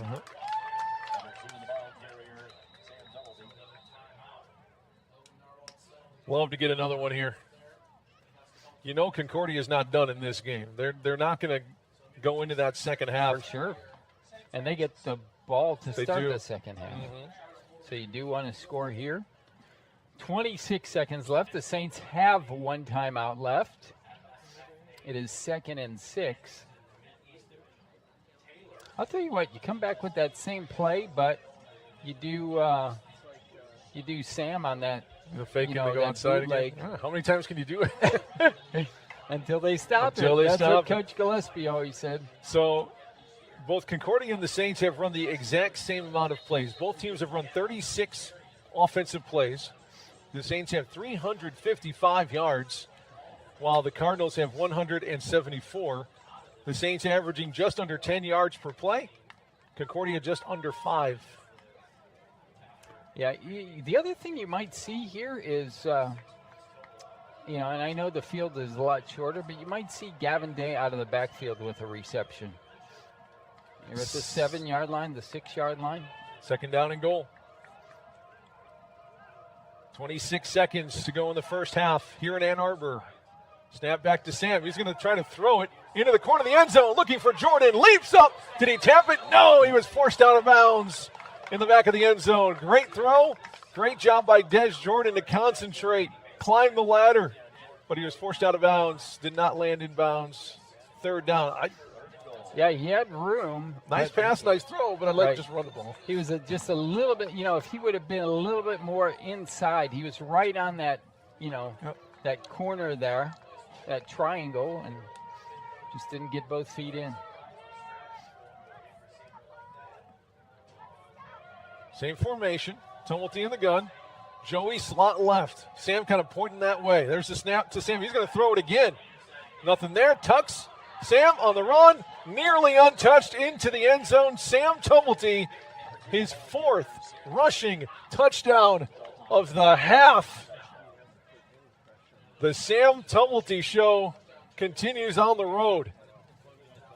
Breaking news. Sam Tumulty's good. We scored in 5 plays, not 6. We scored in 5 plays, not 6. That's unbelievable. Guerrero on for the XP.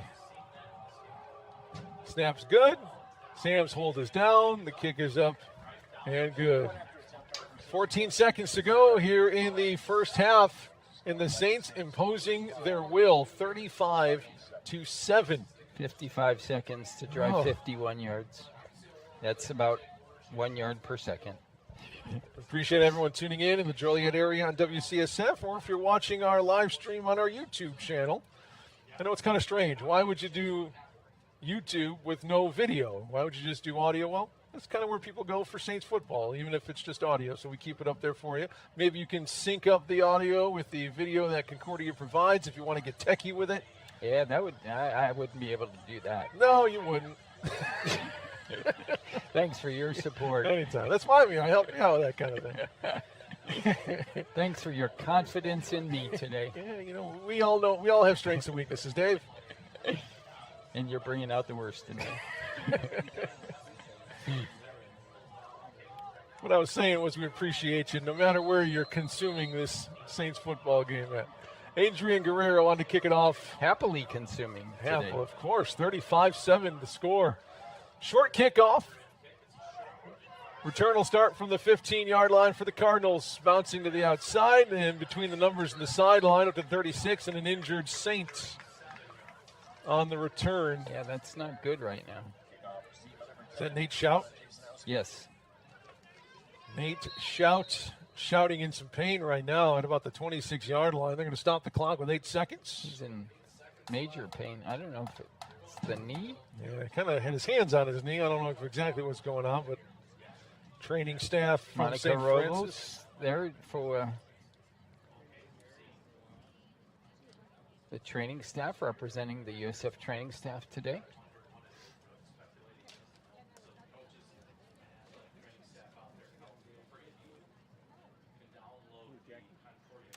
Well, how about some numbers there, Mr. Nick? What do you got for us? Well, for St. Francis on the ground, as Nathan gets up, that's a good sign. 3 ball carriers, Sam Tumulty, Gavin Day, and Joey Tumulty got one of those sweeps. They've combined for 172 yards. Sam Tumulty, 14 carries for 111 and 4 touchdowns. Sam through the air, 9 for 16. A bit under his percentage as far as completion percentage goes, but he does have 189 yards, a touchdown, and an interception. Joey Tumulty, so far his favorite target, 3 catches, 100 yards, and a touchdown. Those are 1/2 numbers, not game numbers. 3 down linemen for the Saints here. Here we go. First down for Concordia. Final 8 seconds. Nothing there for Comesher. Checks it down, laterals it back, and the run up the right sideline. Scott Tumulty, another flip here. That's all right. And yeah, fumble it and we'll take it over. Yep, the Saints still loose on the ground, and it'll be down at the 39-yard line to take us to the end of the first half. I thought they'd just try to go out of bounds and run into the play, but they went with the laterals, the decision to try to lateral it all the way. So you know what that went for? 1 yard. 1 yard, yeah. Ended up here. It did. It was 1 yard. Like to see the official scores numbers on that one. So we're at halftime here in Ann Arbor. Well, half of football could not have gone any better for Saints. Offensively and defensively, they lead it 35-7. We'll take a break here on the USF Sports Network. If you're listening to WCSF, Joey will have our halftime show there.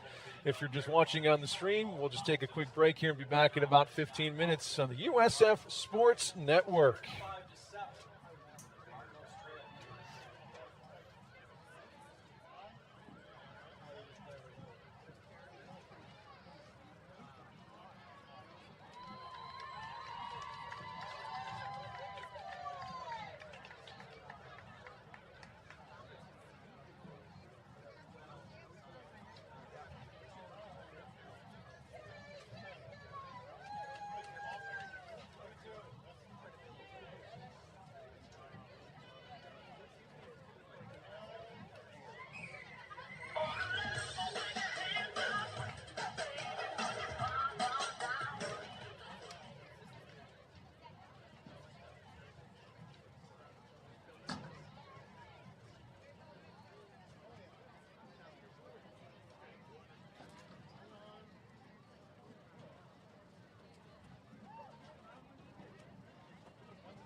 Excited to welcome local dancers today for their halftime performance.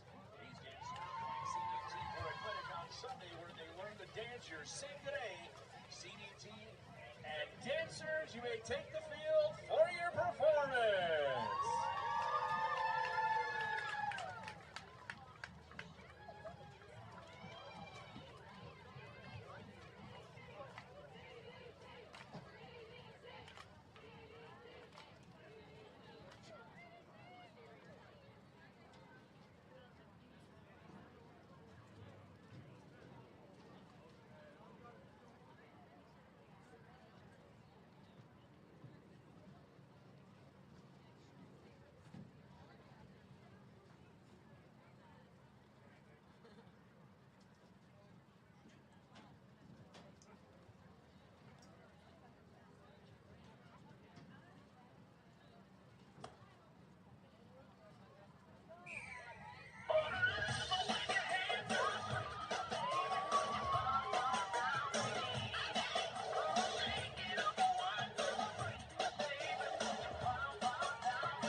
Ladies and gentlemen, please welcome back to the field the Concordia University Cardinal Regiment. For your halftime entertainment today, the band will be performing the music of Broadway. The Phantom of the Opera is a 1986 musical by Andrew Lloyd Webber. Based on the novel of the same name, it tells the tragic story of beautiful soprano Christine Day, who becomes the obsession of a mysterious but disfigured musical genius living in the subterranean labyrinth beneath the Paris Open House. The musical became the longest-running show in Broadway history with over 10,000 consecutive performances and grossing over $6 billion worldwide. We hope you enjoyed the theme from Phantom of the Opera.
story set in the land of Oz before Dorothy's arrival explores the complex friendships between Elphaba, who becomes the Wicked Witch of the West, and Galinda, who becomes Glinda the Good. Their relationship is tested by the corrupt rule of the Wonderful Wizard and ultimately Elphaba's tragic fall. The Cardinal Regiment concludes our halftime performance with No One Mourns for the Wicked from the musical Wicked.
Our defense is completely dominating the Concordia offense. First drive of the game, completely 4 and out. They gained like 3 yards on their first drive, which resulted in a punt. But the defense as well is completely shattering Concordia's offense, and they can't do anything this half. But the predictions that Alex Melcars, Braden Kidd, and Jake DiLorenzo had in their pregame show this afternoon, the over looks like it's going to hit. Now, I can't remember the exact numbers, but right now we're at 42 points in this game so far in the first half. We still have 2 more quarters left to play, ladies and gentlemen. But I will be back after some of these messages. Stay tuned for a little bit more deep dive in this halftime show brought to you by WCSF 80.7 Sports Saturday. Every year, more than 240,000 Hispanics attempt to end their own lives in the United States. 1 in 6 Latino high school students have serious thoughts of suicide. Experts recommend reducing access to lethal means and involving them in shared activities. The good news is that there is help at your fingertips. If you or someone you know needs help, call or text 988. Find free available resources at wearelatinx.com. This message brought to you by the Robert Wood Johnson Foundation. Did you know that dining in cafe facilities at the University of St. Francis will offer a discount to students who bring their own mug or refillable bottle? Instead of buying bottled water and contributing to the packaging consumption problem, buy a refillable bottle to carry around with you. Do what you can to make a difference today. This has been your WCSF Green Fact, brought to you by WCSF and Sustainability Good Facts. Stand Up to Cancer asked leading cancer researchers to speak about why they do their work. 2 words come to mind for me. One is responsibility, the other is purpose. It's just so inspiring to do research that impacts human lives. Stand Up to Cancer has been a critical partner in advancing research for cancer. Cancer research saves lives. So please, help us fight in this battle against cancer. Be a part of the team that ends cancer at standuptocancer.org. And welcome back to WCSF for the Sports Saturday halftime show brought to you by WCSF 88.7. I'm Joe here giving you guys a deep dive in what just happened this first half of the game. Saints are up 35-7. Like I said previously, the offense is absolutely dominating, but as well our defense is holding Concordia, which is a pretty decent team at 7 points. If we look on Concordia's side, they really can't do anything or can't get anything started on offense with only 104 yards in the air in 2 quarters. But looking like a Saints win here if we continue pushing along with our offense and defense holding Concordia to 7 to 10 points and our offense just completely continuing to dominate on the offensive side. Sam Tumulty is looking to have a career game here. Again, his stats are 189 yards in the air as well as 121 rushing here, over right around 300 yards he's at this game so far, and that's only the first half, ladies and gentlemen. But we're going to give you guys back to Nick and Dave here in a bit. I'll just continue going on. Predictions here, like I said, let's hope the Saints continue dominating this game to show off their great defense and offense, being ranked 25th. Did I mention that? The Fighting Saints are 25th ranked that I have seen in my 4 years here at Saints.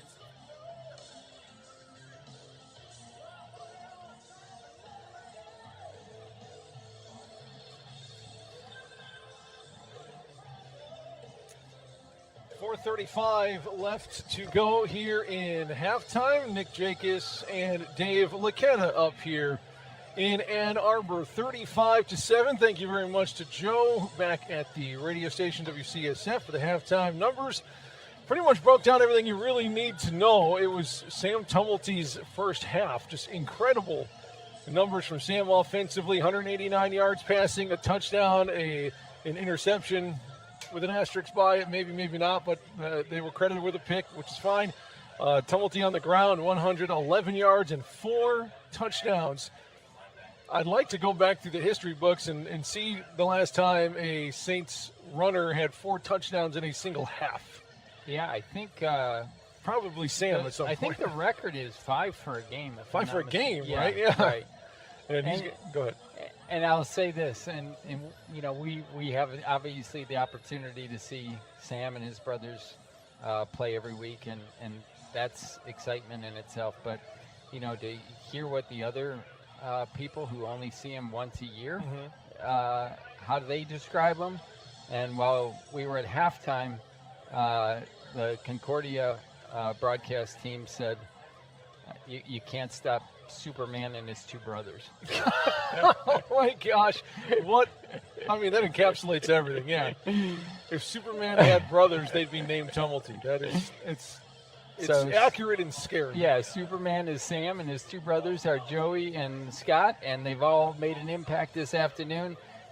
Joey with the 3 receptions for 100 yards. He had the 64-yard pass play to set up one of Sam's touchdowns. And then he had the other touchdown for 20 yards. And then Scotty had one of the 2 interceptions that the Saints recorded this afternoon. And both of the interceptions came deep in St. Francis territory. Sam's at the 3-yard line, and Nick Franciscovich's at about the 29-yard line, I believe. So, you know, really, I mean, obviously it's 35-7. There were a couple breakdowns defensively. We didn't score on every possession. Come on. But this is as near perfect a game as you can expect, you know, coming in, facing a team that just last week played Marion to a 35-31 contest. It was a seesaw affair. Marion's ranked 6th in the nation, and right now the Concordia defense does not have an answer to stop the St. Francis offense. Well, if you're asking me, they're giving Sam Tumulty too much time, and The reason I think that Lawrence Tech, to some extent, not so much Waldorf when they put up 70, but Lawrence Tech was able to hold them as much as they did, was because they blitzed them a little bit. If you got to bring some extra guys, I know that puts you at risk on the back end of the defense, but you have to bring some pressure, because if Sam is given all day, number one, to find a receiver, he'll do that. But if you give him all day to run as well, they're dropping so many guys in coverage, he's going to run right past you. And I haven't been looking specifically to see if they do have a spy on him, which I would assume they do. But it better be more than one, because he's going to make that guy miss every single time. Yeah, again, the numbers, second time in 3 weeks, over 100 yards rushing and passing, 189 through the air, 111 on 14 carries. You know, we talked about the rushing of Concordia, and there are two guys who came in averaging 10.1 and I think 8.9. They still have impressive numbers. They're a little bit lower. James Carpenter, 3 carries for 19 yards, averaging 6.3 yards per carry. And Brandon Stewart with 9 attempts for 57 yards, that exact same 6.3 average. You flip that over to the Saints side, and you look at Gavin Day, 7 carries, 57 yards, averaging 8.1 yards per carry, and Sam Tumulty at 7.9. They came in at 7.1 and 6.9 on the season. And then, you know, again, the ridiculous numbers on the yards per completion and attempt are just are only gonna rise this week, and those were some of the highest numbers in all of NAI football, through the first 3 weeks of the season. And those numbers are only going to go up with the fact that Sam already has 189 yards on just 9 attempts. That's like 20 yards per completion, and 189 on 16 attempts. So the Saints will kick off here to start the second half, again leading 35-7. They had 7 offensive series. They scored on 5 of them. 4 were touchdowns on the ground by Sam Tumulty. The other one, the 20-yard reception by Joey Tumulty, and Adrian Guerrero will be set to kick off for the Saints here to start the third quarter. Concordia standing to our right. Guerrero will kick with the slight breeze from his back, and the kick is off, end over end kick. It will be a return from the 5-yard line. Return will come back to the middle of the field. And a head of gas at the left hash mark, and a big collision around the 26-yard line. The kicker getting right in on it, Adrian Guerrero with the big stick. I mean, usually those guys are backing around the 50-yard line. Adrian Guerrero makes that tackle at the 28, and he is good. Wes Welnick, one of the coaches for the Saints, giving him a high five, and everyone coming around. That's great play by the place kicker, Adrian Guerrero. Nobody takes a play off if you're wearing the brown and gold. Concordia, first offensive possession of the half. I was looking to see what the record is as touchdowns in a game. We'll get to that. Komesher going long to start things off. Has a man open. Caught at the 40-yard line. 32 yards, one play, and a big chunk play for Concordia to flip the field. Nice pass all the way out to Jordan Garcia, the senior. One-on-one coverage that time, and Ryan Banish just got tripped up there a little bit at the end, and nice throw by the quarterback that time to find his receiver wide open. They're going to go deep again to the left. Scott Tumulty's there for his second interception. He was upended and landed straight onto his back on the back of his head. I hope he's okay. Oh, because he got up and just did not move, which is very un-Scott Tumulty-like. I'd like to see him go out of the game because he took a shot. He went up with the interception, second pick of the game, by the way, for Scott Tumulty, but he landed flat on his back, on his back and the back of his head. So dangerous play there for Scott as he took the hit in the air for the interception. He is running off under his own power. Yeah, a bit Slow. slower. Yep. And I'll tell you what, that play was also set up again. Ryan Banis got beat on the previous play. He actually was defending the receiver that time, actually hit him before the ball was thrown, which you can do, and then that, where the quarterback was set to throw, nobody was there other than Scott Tumulty. Chains are not ready to go, which is why we have a delay here. Looks like maybe the chains got tangled up.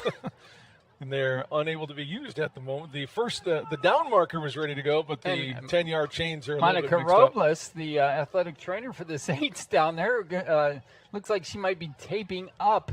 Was there a broken chain? It might be taping up the 10-yard marker. So she not only takes care of human beings, she also takes care of the chains as well. So we'll have to add that to her resume. That's the third interception of the game for the St. Francis defense. And what are we, 10-2 now on takeaway giveaway? Looks like the chains are ready to go.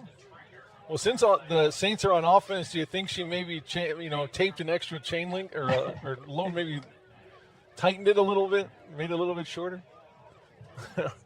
All right, chains are ready to go. Down markers are ready to go. We're ready to go too. First possession of the half for the Saints. Sam in the shotgun. Day to one side, McLaurin to the other. Snap back to Sam. Fakes. Passes out left to his brother Joey. Makes one miss as they do. Dives up to the 20 to pick up 5. They keep a stat, especially in the NFL because they have more people. They call it YAC, yards after catch. Oh, yeah, I think, when the Tumulty brothers started here, we should have done a stat, yards after hit. Yeah. Yeah, I agree. I think yards after contact I think there is a stat in the NFL. Really? Yeah, I think so. Second down and 5 after the pitch out to Joey. They're going to send 2 in motion. Williams is going to go to the left. Joey Tumulty is going to take a spot in the backfield. Here's Sam looking, throwing. Goes out to Jordan. His first catch of the game is out to the 30-yard line, and that's a first down. 10-yard pickup, first catch for Des Jordan. And Des averaging 30 yards per catch. That's first in the nation as well. So many top 3, top 5 rankings for the Saints offensively, and can't wait to see those numbers tomorrow morning. They're only going to go up. 13 minutes to go, just underway here, third quarter. First down for the Saints. 2 wideouts, left, 1 right, ball right hash of the 30-yard line. Sam on the keeper. Tried to cut it back up, but nicely defended by Concordia. There for the stop, Parker Schumann, the junior defensive end. Well, there you saw the guy that you talked about, somebody shadowing Sam Tumulty, and that time it was the linebacker, Ethan Burrows. Second down and 7 after the 3-yard pickup from Sam. Saints lead at 35-7. Play action again. Sam looking downfield, nothing there. The defenders run into each other, and Sam's on the run again. He picks up 8 yards to move the chains again.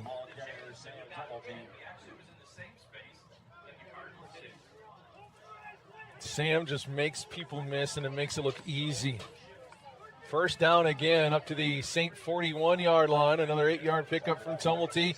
He's now up to 122 yards rushing and 200 yards throwing.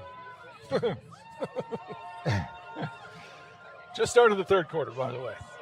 Snap back to Sam. Give to Gavin Day on the edge right. Wow. Hit from behind, and here comes a flag. I think that's going to be a holding on the Saints. It's a pickup of 5 as it sits. Yep, holding on St. Francis. Who was it? Call him out. I'm not sure if it was Williams on the edge. No, I think 78. Offense, number 58. 58. 10 yards. That's Ashton, right? Yep. Sorry, yeah. Ask him. He's like, what are you talking about? I wasn't even there. Is that the first penalty? Yes, it against is. The Saints this afternoon. That is. And that's only. I'm sorry. Oh yeah, Third we had the unsportsmanlike, and then they've only had 1 or 2.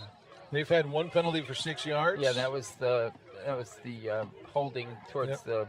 And that was the third penalty for 35 yards for the Saints. First down and long now. 1st and 20 after the penalty. Sam, nothing there. He's going to run again. Dumps it down to Gavin. Let's pick up to the 43-yard line. He picks up 12. So it's going to be second down and 8. Yeah, and this is what we were talking about in the first half. The Saints now, as do all college football teams, have the ability to, like the NFL, watch plays. They got iPads down on the field, and they get, after each offensive series, after each defensive series, you get to go on the sideline and see what's working, what isn't, what's open, what's not. And I think that has benefited Sam Tumulty this afternoon because, again, Gavin Day has been wide open on those plays. They've had some good coverage by the defensive backs on the receivers, and he's just dumped it off. And pass again. Jason Hartsfield makes a man miss up past the 40. That moves the sticks again for St. Francis. Jason Hartsfield with his third third reception, catch. right? Yeah, third catch, now approaching 100 yards, which will be the first time that he's hit the century mark receiving. And that's really nice to see. Sometimes guys have just been open. Joey always gets open, so he's usually the number one target. And Sam's really done a great job of mixing it up all afternoon. Gavin's got 3 or 4. Jason Hartsfield got 3 or 4. Joey, Desian. There's been 6 players who've caught a pass this afternoon. The give today, looking for daylight inside. He goes right through the A gap and gets into the third level of the defense and moves the chains. A 17-yard run inside from Gavin Day. Great blocking up front, great vision from Gavin. Under 10 minutes to go, third quarter, 35-7. And the Saints have been clicking all game. There hasn't been one possession where you thought it didn't look good. A couple more haven't been successful, but they've looked good. Yeah, they had 2 series that were 3 and out, but other than that, it has been all touchdowns. We got a penalty here, I believe, on St. Francis on the first down play. It's going to be the 4th penalty of the game for St. Francis. You know what's really funny about the Tumulties, too, is you know them when you see them, even if they weren't wearing numbers. They all have a similar build. They all move in the same way. They all run the same way. It's uncanny, really. Well, it was funny. I'll wait till after this play. Sam in the gun. Day to his left. Left hash of the Cardinal 27. First down and 15 after the penalty. Here's Sam throwing. Checks it down to Joey. Sprinting for the end there, the edge, I should say, and he's taken down after a gain of 5 back to the original line of scrimmage, the 21. So I happened to be out at practice on Thursday, I think it was, Wednesday or Thursday, and I see all of a sudden a number. They use old game jerseys as practice, So I see a number 1 catch the ball. I say, oh, it's nice that you got Scotty back in the offense. We haven't seen him since last week. And Joe Curry says, we've got 3 number 1s out there. They were all wearing number 1, and they were all the Tumulty brothers. And actually, it was Joey and not Scott on the offense. And Joey usually wears number 5. And he goes in motion from the right slot. Play action to Joey. Sam looking, steps up in the pocket, checks it down to his brother left side. Joey, he's hit, but is still on his feet before he's finally out of bounds at the 17. It's going to be 3rd down and 5 for the St. Francis defense. 8:12 to go here in the third. 35-7, Saints on top. What are the Saints on 3rd down now? I know they were 4 of 5 at one point. It hasn't changed that much. 6 for 7. 6 for 7. It's going to be a little bit longer this time. It'll be about 3rd and 6 from the 19-yard line. See if they go to Joey again, or they take a shot for a score. Let's see. 7:47 and counting here in the third. Tumulty in the gun. Day to his left. 4 wide receivers out there. Left hash of the 19. There Sam surveying. Tons of time. Fires into the end zone. A little bit tall for Joey. An incomplete 4th down and 6 coming up. We're going to see if Adrian Carrero can put one through. There he is. It's good, too. You're up 35-7. You can, continue your offensive series, and if you don't get it, you turn it over deep in the territory.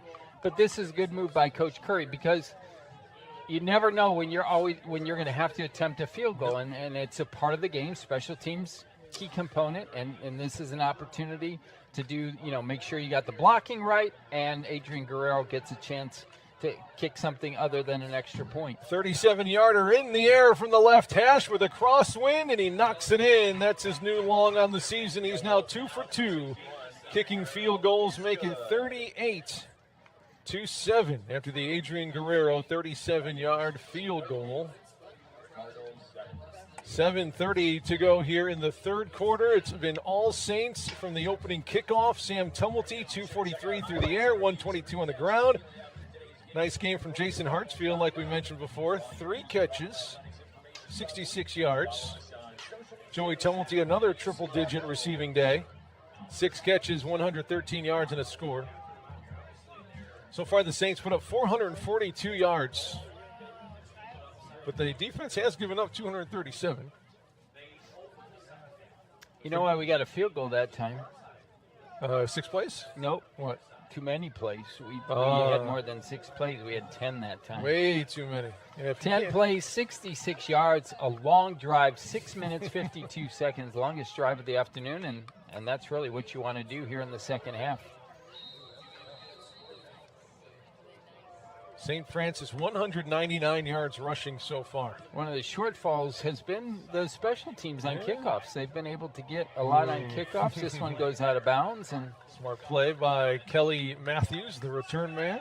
They change the rules every year. I can't remember where they mark it, at the 30 or the 35 or the 25. The penalty, I believe it'd be I don't know, because the play, the 35, I think they ask if you want to return it again, kick again, or do you want to take it at the, let's see. The umpire is at the 29, up to the 30. There he goes. Scoots over to the far hash 35. and is finally stopped by Pat Strosh at the 35. They were going to put it on the right hash, but they finally come over to the left. Which makes, if it's a 10-yard penalty on the illegal procedure, they do usually bring it out to the 25 on a touchback, so you add 10 to that. But there might be a discussion about that.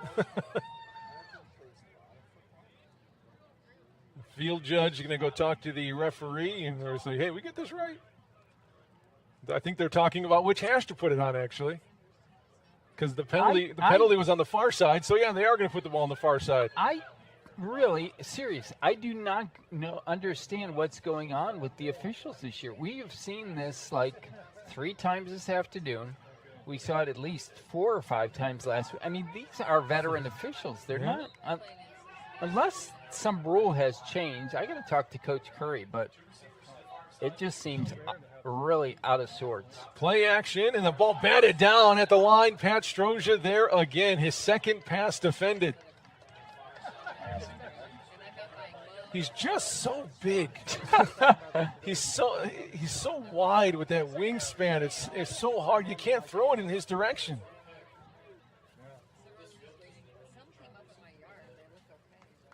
Comesher 10 for 19. A little over 50%. Which is a little bit above his average. 136 through the air. No touchdowns. And an interception, but sacked 3 times. Oh, that seemed like a helmet-to-helmet hit, didn't it? No, it was actually shoulder pad, and it was your player of the week last week.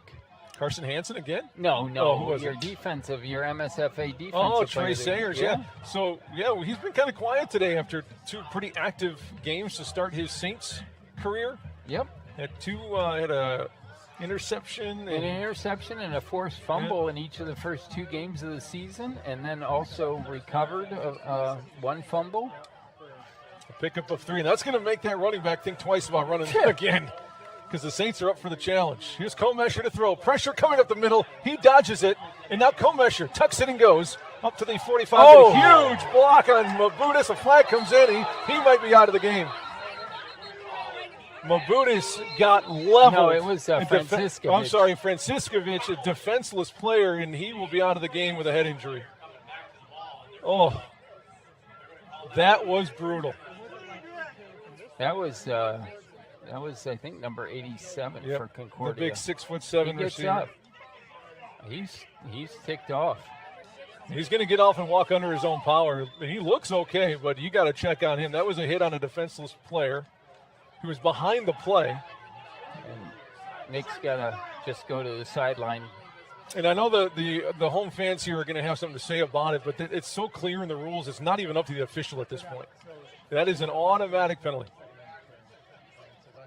Monica Robles, who came out onto the field, will now chase down Nick Franciscovich as he walks angrily off the field and far away from it's good to see him walking. He looks coherent. For sure. He looks sure. Yeah, he's walking off in a straight line. He's not wobbly. Although he is going to take a little squat on the far side of the field, and I'm sure he got his bell rung. There's no way he should come back into this game, I would think, but I'm not a trainer or doctor or anything. The referees are still talking about this one. They're going to take their time. Yeah, and Sam Tumulty comes over and checks on Nick. Sam, one of the captains for the Saints. Yeah, and that's just the sign of high-quality stuff from Sam Tumulty. So, not out of the game, but a 15-yard unsportsmanlike. Is that what they're just personal foul? Yeah. And they mark it right from where he was hit, not where he wound up at about the 48-yard line. So it'll be 4th down, right? Should be after the player, unless it was 3rd down. Did not get a signal from the referee, so they're going to keep it at 3rd down. Unless 3rd down and just shy of 20 yards, looks like. Motion man out of the backfield. Here's Comesher to throw it. Plenty of time in the pocket. And there comes Stroja from right behind him. And that'll be the 4th sack of the game for the St. Francis defense. The first one from somebody not named Carson Hansen. Yeah.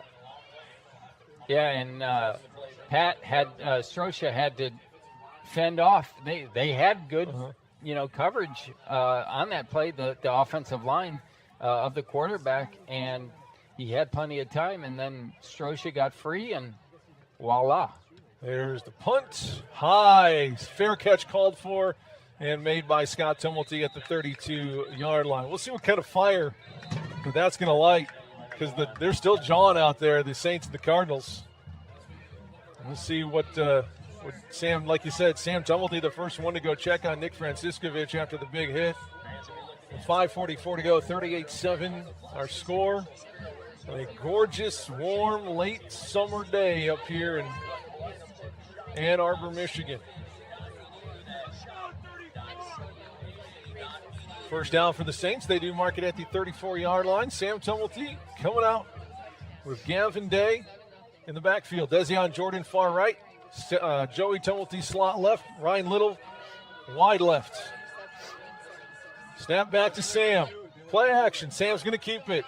Jab puts his right foot on the shoulder, runs over one Cardinal, dragged down by the second, up to the 44-yard line, and that is a 10-yard carry by Tumulty, and they got multiple Cardinals getting up slowly off the turf. One's going to come out with an apparent lower body injury, and so will the other one. Two leg injuries on the same play. One with the left leg, the other one with the right leg. My kid calls those ankle breakers when Tumulty puts his boot into the ground and cuts. I'm not sure if Tumulty caused those injuries, but if he continues at this pace, this is probably going to be the second time he has a 200 game. He might, yeah. First down for St. Francis after the Tumulty carry. Dan McLaurin gets his first carry of the game. He picks up a yard or two.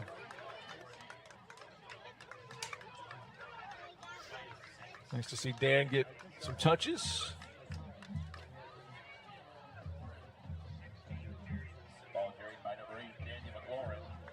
They give him 2 yards. 2nd down and 8 coming up for St. Francis. Up to the St. 41. Under 5 minutes to go here in the 3rd quarter. What's so funny? 3 wideouts left. Dezion Jordan to the right. Ball on the right hash of the 41. 4 down linemen for Concordia. Quick throw. Joey catches it midfield. He's drugged down by a host of Cardinals. And a flag comes in from behind the defense. I think we're going to get another unsportsmanlike. Yeah, it looked like, I thought possibly the ball came free, but everybody was starting to, and Sam again does another good job of getting his offense away from what's going on.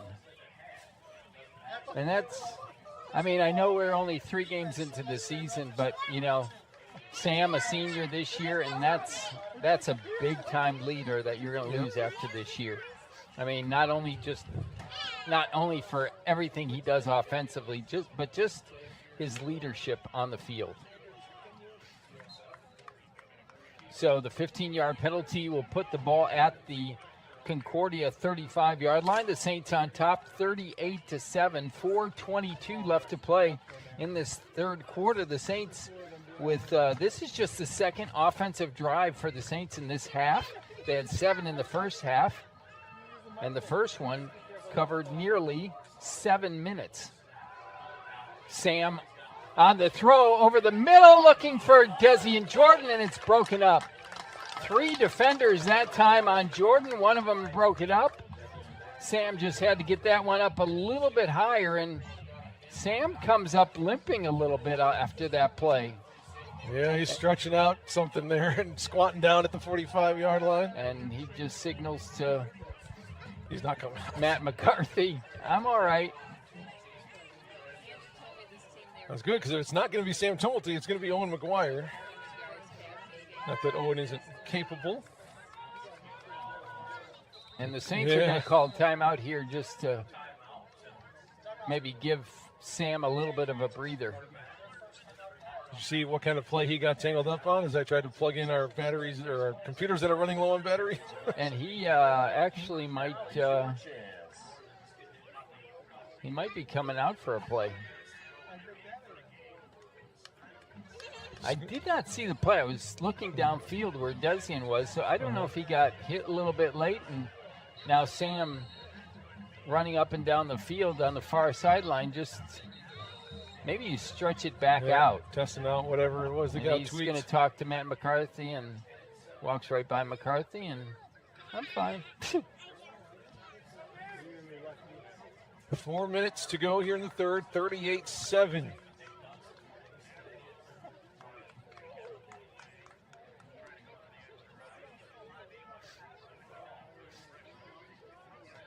Four-minute mark here in the third quarter. Second down here for the Saints at the 35-yard line of Concordia. Sam is in the game. He'll take the snap. Fires. Check down to Joey. Immediately brought down at the 30-yard line. A pickup of 5. So third down and 5 coming up for the Saints. Here at WCSF 88.7 Joliet. 3 o'clock out here in Michigan. 2 o'clock back home in Joliet. 3:36 to go here in the third quarter. Sam Tumulty looks okay. No worse for wear in the pistol here. McLaren is behind him. 2 wideouts right, 1 left. Left hash of the 30. Snap back to Sam. Looking left. Nope. Nothing down the middle. Another check down to Joey. And another 6-7 yards and another first down. Clock stops as one of the helmets of the Cardinal defenders pops off. He'll have to go out to adjust the equipment. That was Kelly Matthews, the corner. Saints have really done a nice job of just controlling the ball in this half, in this quarter, I should say. Again, they had 7 possessions in the first half, 5 of which they scored on. This is just their second. First one went nearly 7 minutes. This one already covering almost 3 minutes. McLaren off the left edge up to the 15. And this is all you have to do right now. You know, run the ball, get 5 or 6 yards, continue to move down the field. Really no need to pass and just keep that clock moving.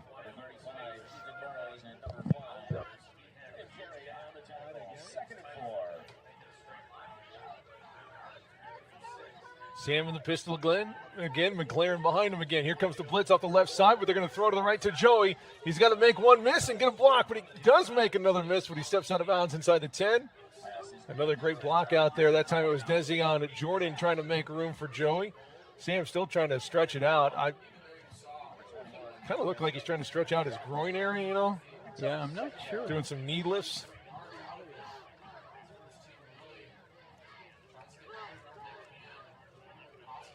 Under 2. Yeah, under 2 minutes. Great minds. Hartsfield's going to come back into the game. 9th play of the drive. The last one was 10 plays.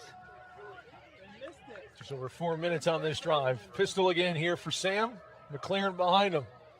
Looking left. Nothing there. Throws into the back corner. Nicely defended. Looking to go to Jordan up top. But it was knocked away. I believe it was Gabe Whitmore. Slap it away. Excellent coverage that time by Concordia. Second and goal. One-on-one. Des Jordan probably had maybe a couple inches, but the defender was in front and knocked the ball away. Almost had the interception.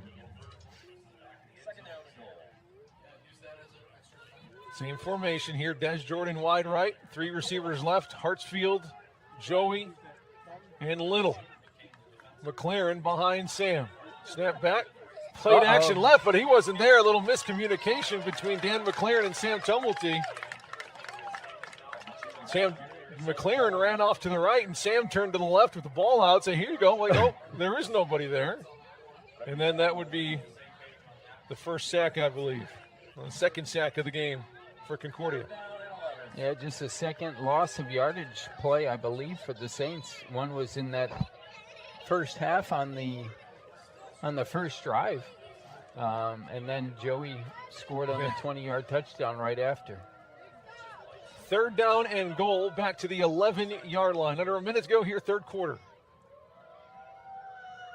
Sam takes the snap. He's going to look to throw into the end zone again. He has to hurry. Probably going to get a hold. No flag, but there goes Sam. Shoulder down and is brought down at the 2-yard line, and that wasn't the same Sam Tumulty.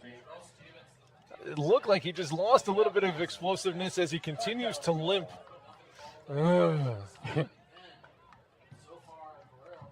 He's still trying to stretch out whatever it is that's ailing him. Usually Sam scores on that play where he puts his shoulder down, he spins or something, but he was a little bit ginger at the end of that one, and he's still limping. And the Saints should be able to run out the clock here without running another play, as we've reached the end of the third quarter, and it's been all St. Francis this afternoon. The Saints on top, 38-7. Taking a look at some of the numbers again. Sam Tumulty having a heck of a game throwing the ball. 19 for 29, 268, a touchdown, a pick, and been sacked. On the ground, Sammy goes 19 carries, 151 and 4, nearly their 5th touchdown. I was looking to see what their record was for touchdowns in a game. The record books that we have available says it is 5. Vic Pierzolski. Yep. Back on 87? 89, yep. Yeah, against St. Joseph's of Indiana. He was a fullback.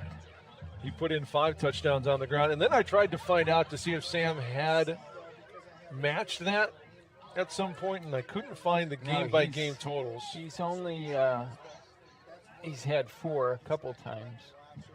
So there's this year, and then you got to go. Oh, I got you. Okay. And then at the bottom, you got keep going down. You got game by game.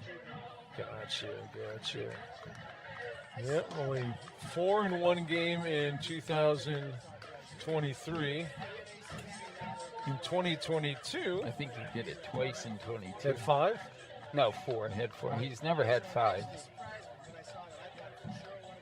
Rushing touchdowns?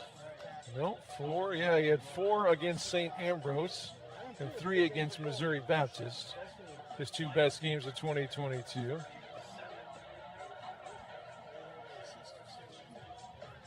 Like this on-the-spot historical stat update. He did have 5. Ready? Yeah, he did? He did. He had 5 rushing touchdowns his freshman year against St. Ambrose in 2021. Okay. So he is tied for the record. Yeah. But here we go. And Carl Bew into the game for the first time today. Interesting choice as Joey Tumulty goes in motion. Play action to him. And one play, he takes the punishment, but he scores the touchdown. Carl Bew, in his debut of 2024, puts it in for a score. 1 play, 1 score, 44-7 Saints. Yeah, Sam on that far sideline just, kicking that left leg back and forth. And I think I don't know if it's Tom Miller. It's Tom Miller, the defensive coordinator, checking in with Sam, obviously. So it seems like Sam's telling Tom that he got hit in the back of the knee, on that left knee. Well, I hope he's okay. And a flag comes in again from behind the defense. Yep. Just make this extra point a little tougher. Come on, Guerrero. He picks up his penalty. He's only missed one extra point. That went off a helmet, I believe, in that game against Lawrence Tech. Had a lot of opportunities, hasn't he, this year, kicking extra points. This one will be a 25-yard extra point attempt from Guerrero. High snap brought down by McGuire. That one's blocked, but he gets it back. Adrian Guerrero. He breaking tackles. Look at Guerrero go near the 5-yard line. He's having a highlight reel day. Yeah, Adrian Guerrero, the kicker, showing a bit of toughness here today. Almost returned his own blocked extra point. And that's, and obviously we joke about it now, but that is the second time in 3 weeks now that we've had an extra point blocked. Yep. So that's something that obviously, again, we talk about special teams being the 1/3 of, the most important positions or units on the field. And to have that happen in 2 of the last 3 weeks is something that obviously has to be corrected. That drive, Nick, 12 plays, 66 yards, 5 minutes, 46 seconds. So the Saints really doing a nice job. As we said, they had 7 offensive possessions in the first half, just 2 through the first 2 quarters, and that's because they took 7 plus 6, almost 13 minutes on offense in that third quarter. It's going to be the time of possession is going to be way in favor of the Saints after that third quarter, and if they can continue it here in the fourth. It is 10 more minutes of possession for St. Francis through 3 quarters. It's 27 minutes for St. Francis, 17 for Concordia. Here's the return, and a nice one for the Cardinals up to the 32. And another Saint. They're finding that spot open on that far sideline. Another Saint a bit slow to get up on the return. Got players on both teams piling up with injuries here, including Sam Tumulty. And that's James Williams, who comes off limping and actually is down on the ground on the far sideline now. Looks like they're trying to stretch him out. Hopefully just a cramp. First down here for Concordia.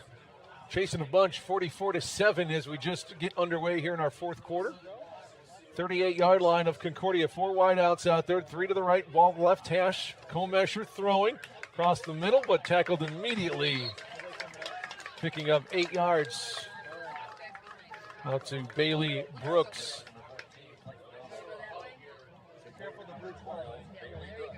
I think that stop was made by Trey Sayers, I believe.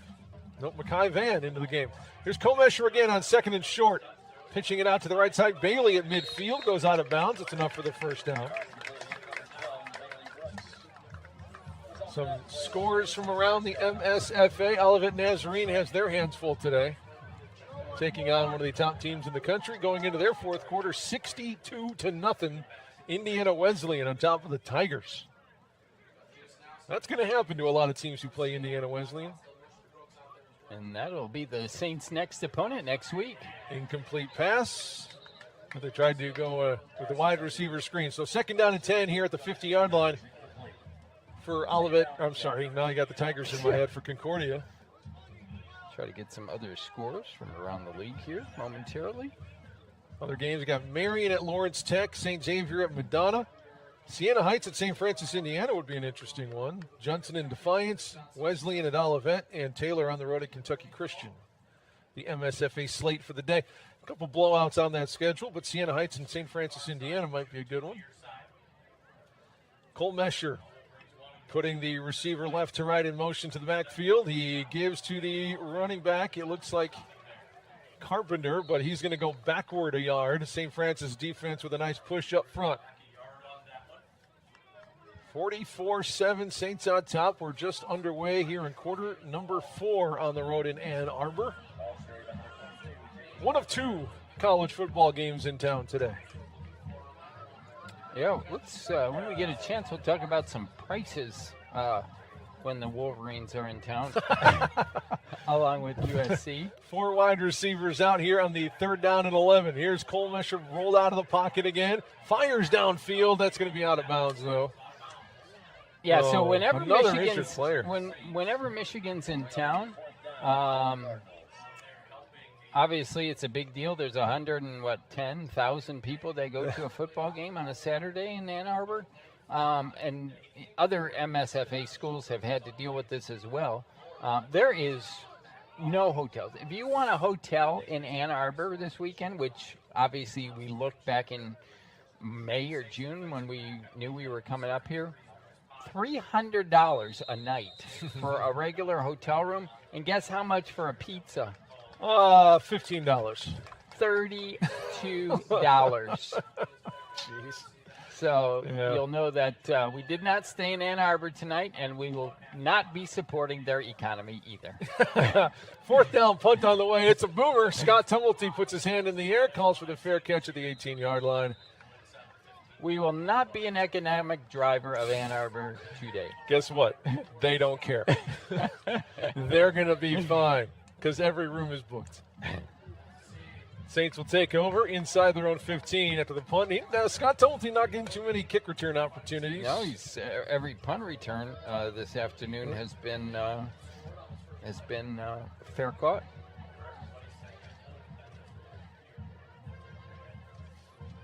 See if Scott or Sam Tumulty's back out there. He is not. If you're going to give Carl B one play, you might as well give him the rest of the game. Carl takes the snap and hands off to Zillinger looking for the right edge.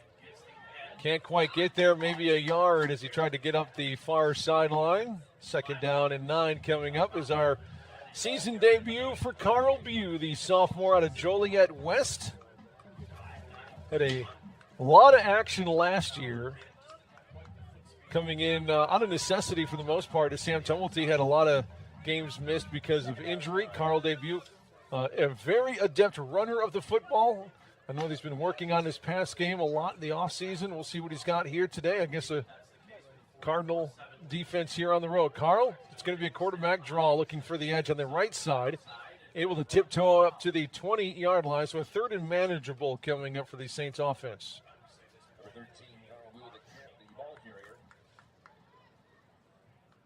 Third and 6 now for Carl Bew in this offense. Looks like a lot of the second stringers coming in. We see Latorius Holiday out there as well.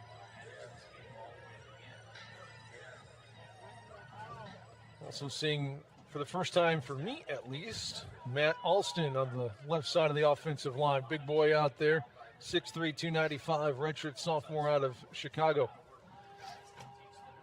Bew takes the snap, surveys, nothing downfield. He's going to fire it long, way over the head of Sepulveda, but you got a taste of the arm strength of Carl Bew on that one. He just flipped his wrist and it went 50 yards. All right, checking some scores around the league. St. Xavier all over Madonna this afternoon, 41-7. That game played up in Chicago. Defiance of Ohio, the new team in the Mid-States Football Association Midwest League, or Mid-East League, 38, Judson 20. St. Francis, Indiana, 32, Siena Heights 10. And Indiana Wesleyan all over Olivet Nazarene, 68-0. And there was no score posted between Lawrence Tech and Marion. And these are most fourth quarter scores. Guerrero with a beauty punt.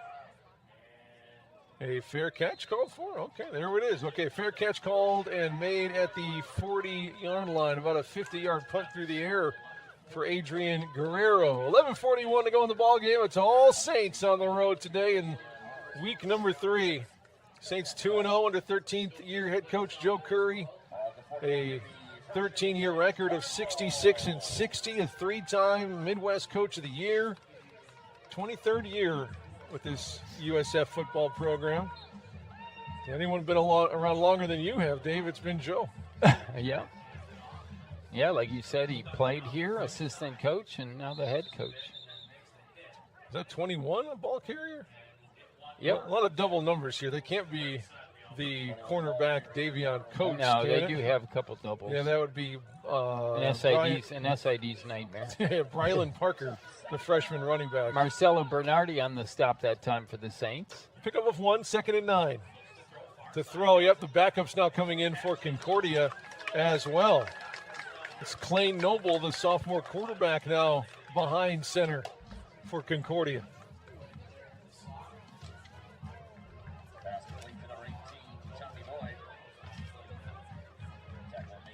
44-7. Saints on top. Noble, the keeper here. Looking for the edge, right side, near side. Tripped up and pushed out at the 44. That's a pickup of 5 yards. And Nathan Shout, the last 2 tackles for the Saints. I should say shoot, my bad. Nathan Shoot, good to see him. He had come off early in the game. I think it was in the first quarter with an injury. Was slow to get up, but playing here in the fourth quarter, so that's good to see. 2nd and 5, snap back to Noble. They give. Taylor, the running back, able to get to the 41-yard line. Not enough for the first down. It'll be 3rd and 2 coming up. Number 1, Elijah Taylor, the sophomore out of Grand Rapids, getting some playing time today.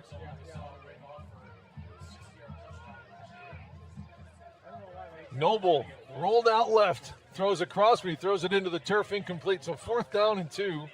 I imagine they're going to punt it away.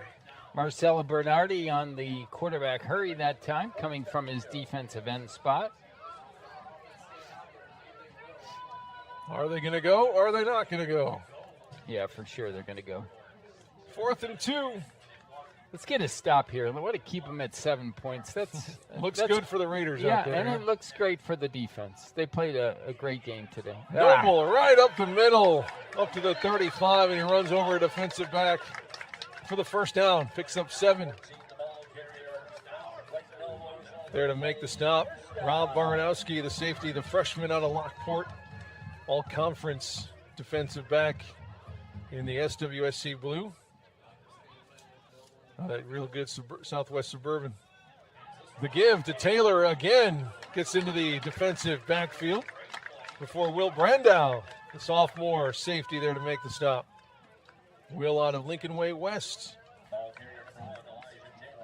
9-yard carry, 2nd and 1. Running back motions to the right. They're going to pitch it off to the right. Complete out to the receiver inside the 15-yard line now. Hayden Buell, the sophomore wide out the catch. Under 9 minutes to go here in the ball game. First down. Noble 4 for 7 here on his first series at quarterback for Concordia. Play action, and Noble's going to keep it. A lot of room inside running for the quarterback. Big boy, too. Noble 6'4", 215. On the run, picks up 7, 2nd down. Hurry up offense for Concordia. 8.5 to go in the game. Going to throw. Checks it down, middle of the field. Caught at the 10-yard line, enough for another Concordia first down. They're going to mark it at the 12, so first down and 10 at the 12-yard line.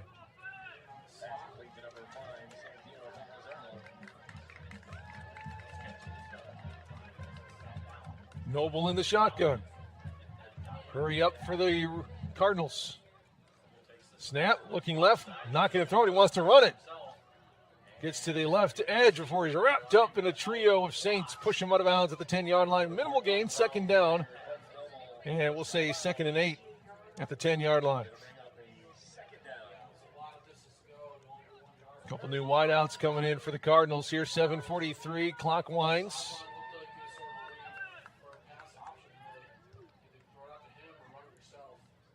Noble in the gun again. Taylor on his left hip. They're going to throw. Screen pass to the right. It is complete on a diving catch, but only there for a few yards.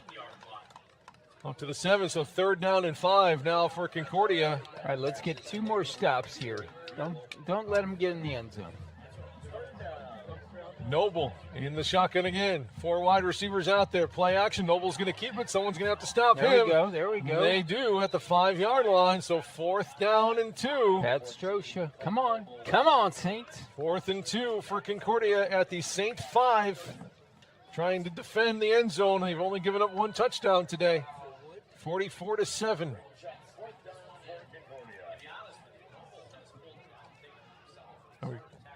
Getting eyes on Sam Tumulty. Is he walking around all right? Is he being carried? I'm trying to find him. I can't find him. I see Joey and Scott having a conversation on that far sideline on the bench. I haven't been able to find Sam. Concordia probably going to take a timeout here as the clock ticks down, the play clock down to 2. 6:26 to go here in the game. Timeout. Cardinals 44-7. Carl Bew came in for what appeared to be an injured Sam Tumulty. Didn't look like a devastating injury by any means. He did play a couple of downs after the event occurred, but he did go out of the game with the game pretty much in hand. He's trying to stretch out some kind of lower body discomfort. Yeah, like I said, I think it was the back of that left knee that he just got taken out after that one pass play to Desi and Jordan. And actually, it's what Joe Curry and Matt McCarthy on the far sideline are talking about that particular play right now. Here we go, 6:26, timeout over. 4th down and 2 here for Concordia. Can the Saints defense hold? They're going to throw it into the end zone. Batted away. Turnover on downs. Great play in the end zone by Mike Torres, the sophomore from Evergreen Park. Big play, big play. Good job, Saints second unit. Good job. Carl Bew and company will take over at their own 5-yard line. Concordia throwing the ball, only 16 for 29. No touchdowns and 3 interceptions for the Saints defense. The Saints have been great on both sides of the ball. Special teams been okay, but the offense and defense were spectacular today. Now you got to get a couple first downs here. Get out of this deep hole you're in right now at the 5-yard line. Zillinger, the tailback, in the pistol. Bew takes the snap, hands off to James. Right behind the right side of the offensive line, up to the 8-yard line, picks up a handful. 6:14, and the most important thing is the clock is ticking. Saints are 3 yards shy of 500 offensive yards today. It'll be the highest output of the season. They've been at 400 plus each of the first 2 games.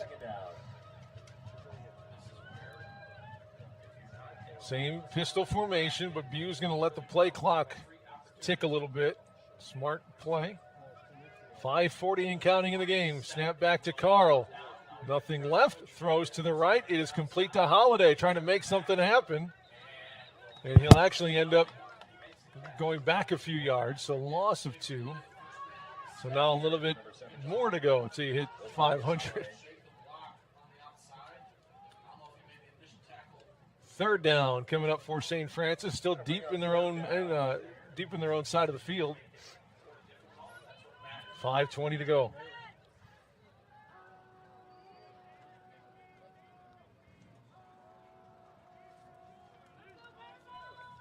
Let's get a first down here. Keep that clock going. Bew takes the snap. It's a quarterback run, looking to get behind Zillinger. Keep going. Keep going. Push up front, but he will be shy the yard to gain. How many do they give him? It's going to be 4th down. They still haven't recognized on the stat sheet that Carl Bew has come into this game. I don't believe. Oh, there we go. 4 yards for Bew gives St. Francis 504 yards unofficially on the game. I have located Mr. Sam Tumulty on the far sideline. He has an ice pack on that left, just below the knee on the, it looks like the inside. See him right about the 50-yard line? Yep. He's got his uniform off. Saints call timeout here, using as much time of the clock as they can. 4:16 left to play. It's been all St. Francis this afternoon. Saints 44, Concordia 7. We expected the high-scoring offense for the Saints. We were a little bit concerned defensively because of what Concordia did a week ago, going back and forth. A seesaw affair with Marion, ranked number 6th in the nation. Marion came away with a touchdown in the last minute and a half to win 34-31. But like we said, in the pregame when we were talking to Tom Miller, he liked the fact that we were going up against this Concordia offense because it was a similar offense to what St. Francis runs, and that's what he's on non-game days. That's what he's defending against. So he's seen it and he stopped it this afternoon. That's for sure. That's why he's the reigning conference assistant coach of the year, if I'm not mistaken. That is correct. He's really done a fantastic job since taking over as the defensive coordinator. Really puts a ton of work into it, and it's paid off. Fair catch called for and made on the Adrian Guerrero punt at the Concordia 48-yard line. 4:11 to go. Nice punt by Adrian. He's consistently right around 51, 52 yards on his punts, which is pretty much all you can ask for at this level for sure. Really, at any level, that's pretty good. Yeah, he's really had a great season so far. Stepped up, had a couple field goals, made all but 2 of his PATs that were both blocked, and has done a fantastic job on his punts. We're going to see if this second unit defense can keep this score at 7 here. They get some push. Taylor, the running back for Concordia, able to get past the 50 and pick up 3 up to the St. 49.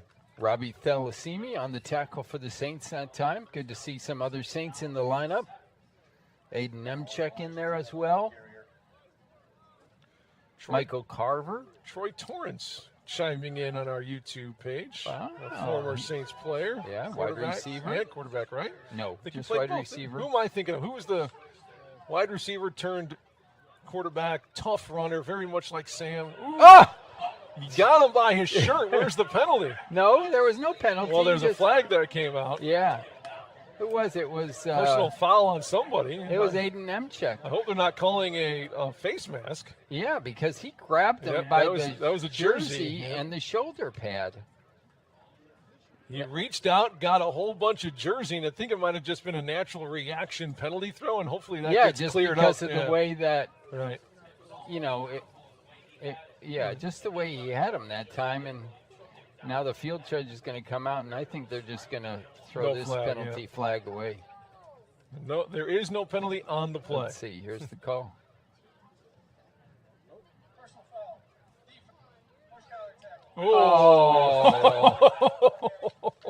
I'm not sure about that. They grabbed him by the front of the jersey and spun him around. It was actually the side, like the sleeve of the jersey. That was okay. Maybe the rule is written in such a way that I'm not aware of where that's a penalty. Yeah. First down, penalty puts it up to the St. 32. We're under 3.5 to play in the game. Taylor the run, hit right at the line of scrimmage. Was able to get away from the initial hit, but tried to retreat to the sideline, tracked down at the 30-yard line, able to pick up 2 on the carry. Michael Torres and Sabian Wilder on the tackle. I believe this is Sabian's first game as a Saint. Freshman from Milwaukee, Wisconsin, went to Kingdom Prep Lutheran High School. And this Concordia is a Lutheran school as well. Very much so. And proud of it, they are. Under 3 to go here on the east side of Ann Arbor. 4 receivers on the field here for Noble, the backup QB. Second down and 9, steps up in the pocket, pump fakes, but he's got a lot of grass in front of him. Shoulder down, takes a bit of punishment up to the 23, shy of first down. He'll be 1 yard shy, so third down and 1 coming up for Concordia. Under 2.5 to go in this one. Saints, the challenge gets much tougher next week. Yeah, you're gonna have 2 high-powered offenses going against each other. We talked about Indiana Wesleyan. They had 68 points today, and that game was still going on against Olivet Nazarene. I think Indiana Wesleyan dropped to 7th in the country, behind Marion. That probably will change after this. Well, it wouldn't have changed. That's Marion, the number 5 team in the country. Indiana Wesleyan, number 7. Wesleyan up huge, shutting out Olivet Nazarene this half. 2-minute warning out here gives us a chance to look ahead for the Saints.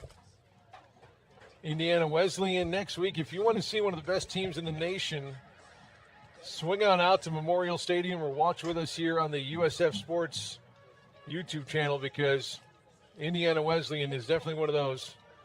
Number 7 in the country will be the preeminent game of the season so far. And that's one of the teams actually Concordia beat in the last regular season game last year.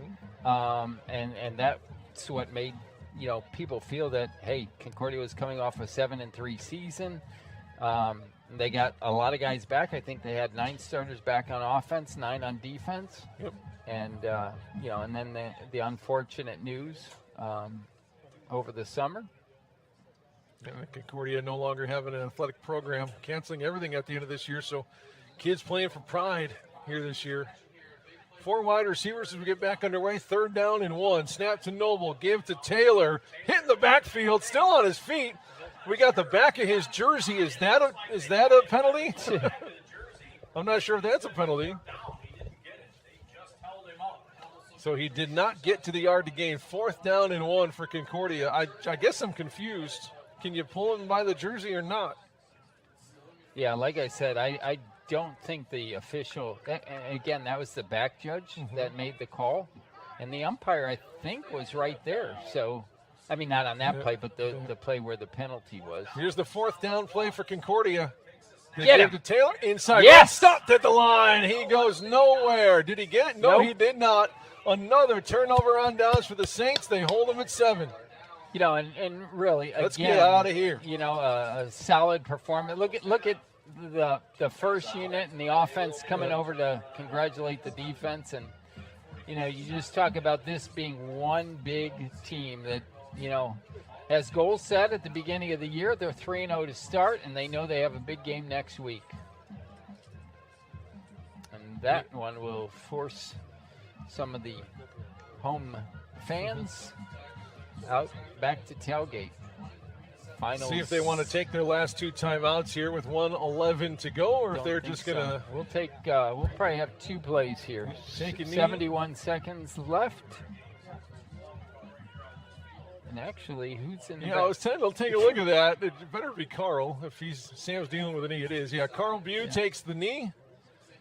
He'll do it one more time. Take it down to about 30 seconds or so. Yep, and that'll be it. Again, next game for the Saints next week at home against Indiana Wesleyan. You want to find out how good this Saints team is? We're going to find out next week against one of the best teams in the country, who's blowing out Olivet Nazarene right now. After that, back up here to this area in Michigan to take on Siena Heights in a crossover game.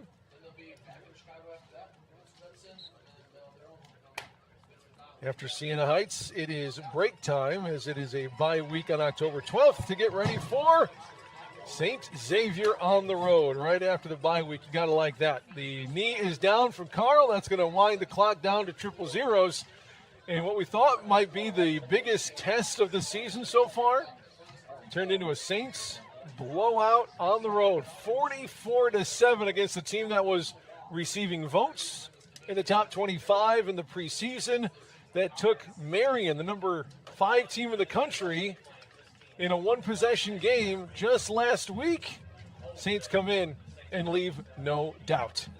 The Saints go to 3-0 on the season as they get ready to host the presumptive Midwest champion Indiana Wesleyan. That'll be next week at home. Concordia falls to 1-3 on the season. Coming up next for Concordia, they're on the road in Chicago to take on St. Xavier and then Judson. They had 3 home games in the first 4 games of the season, but now they go on the road for a pair against Xavier and Judson. Some quick final numbers, and again, they are gaudy for Sam Tumblety, who didn't play in the last few possessions, but ended up with 268 yards passing and a touchdown, 138 yards rushing, and 4 touchdowns. Carl Bew added a rushing touchdown. That's 1 rushing touchdown away from the team record for rushing touchdowns in a game, which is 7. And do we have more pushing and shoving here?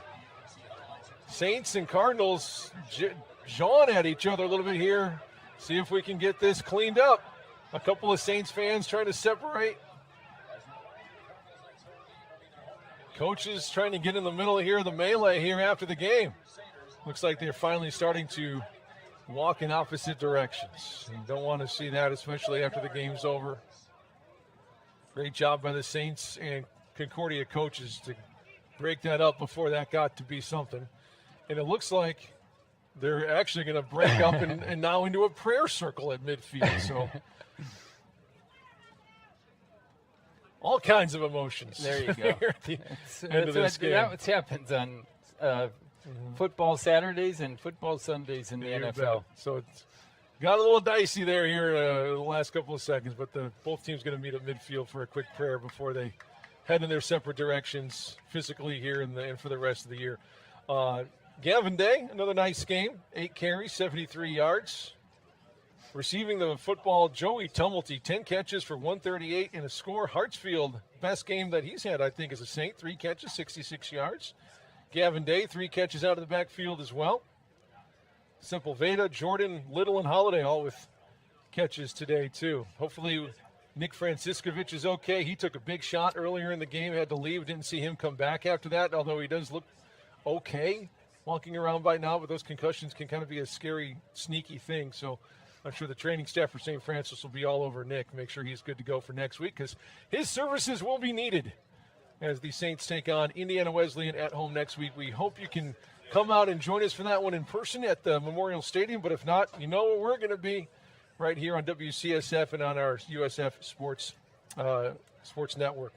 Again, your final out here in Ann Arbor, Saints 44, Concordia 7. Saints go to 3-0 here in this young season. For Dave Lucchetta and the rest of the Saints Athletic Department, my name is Nick Jacobs. You have a great rest of your weekend. Take care.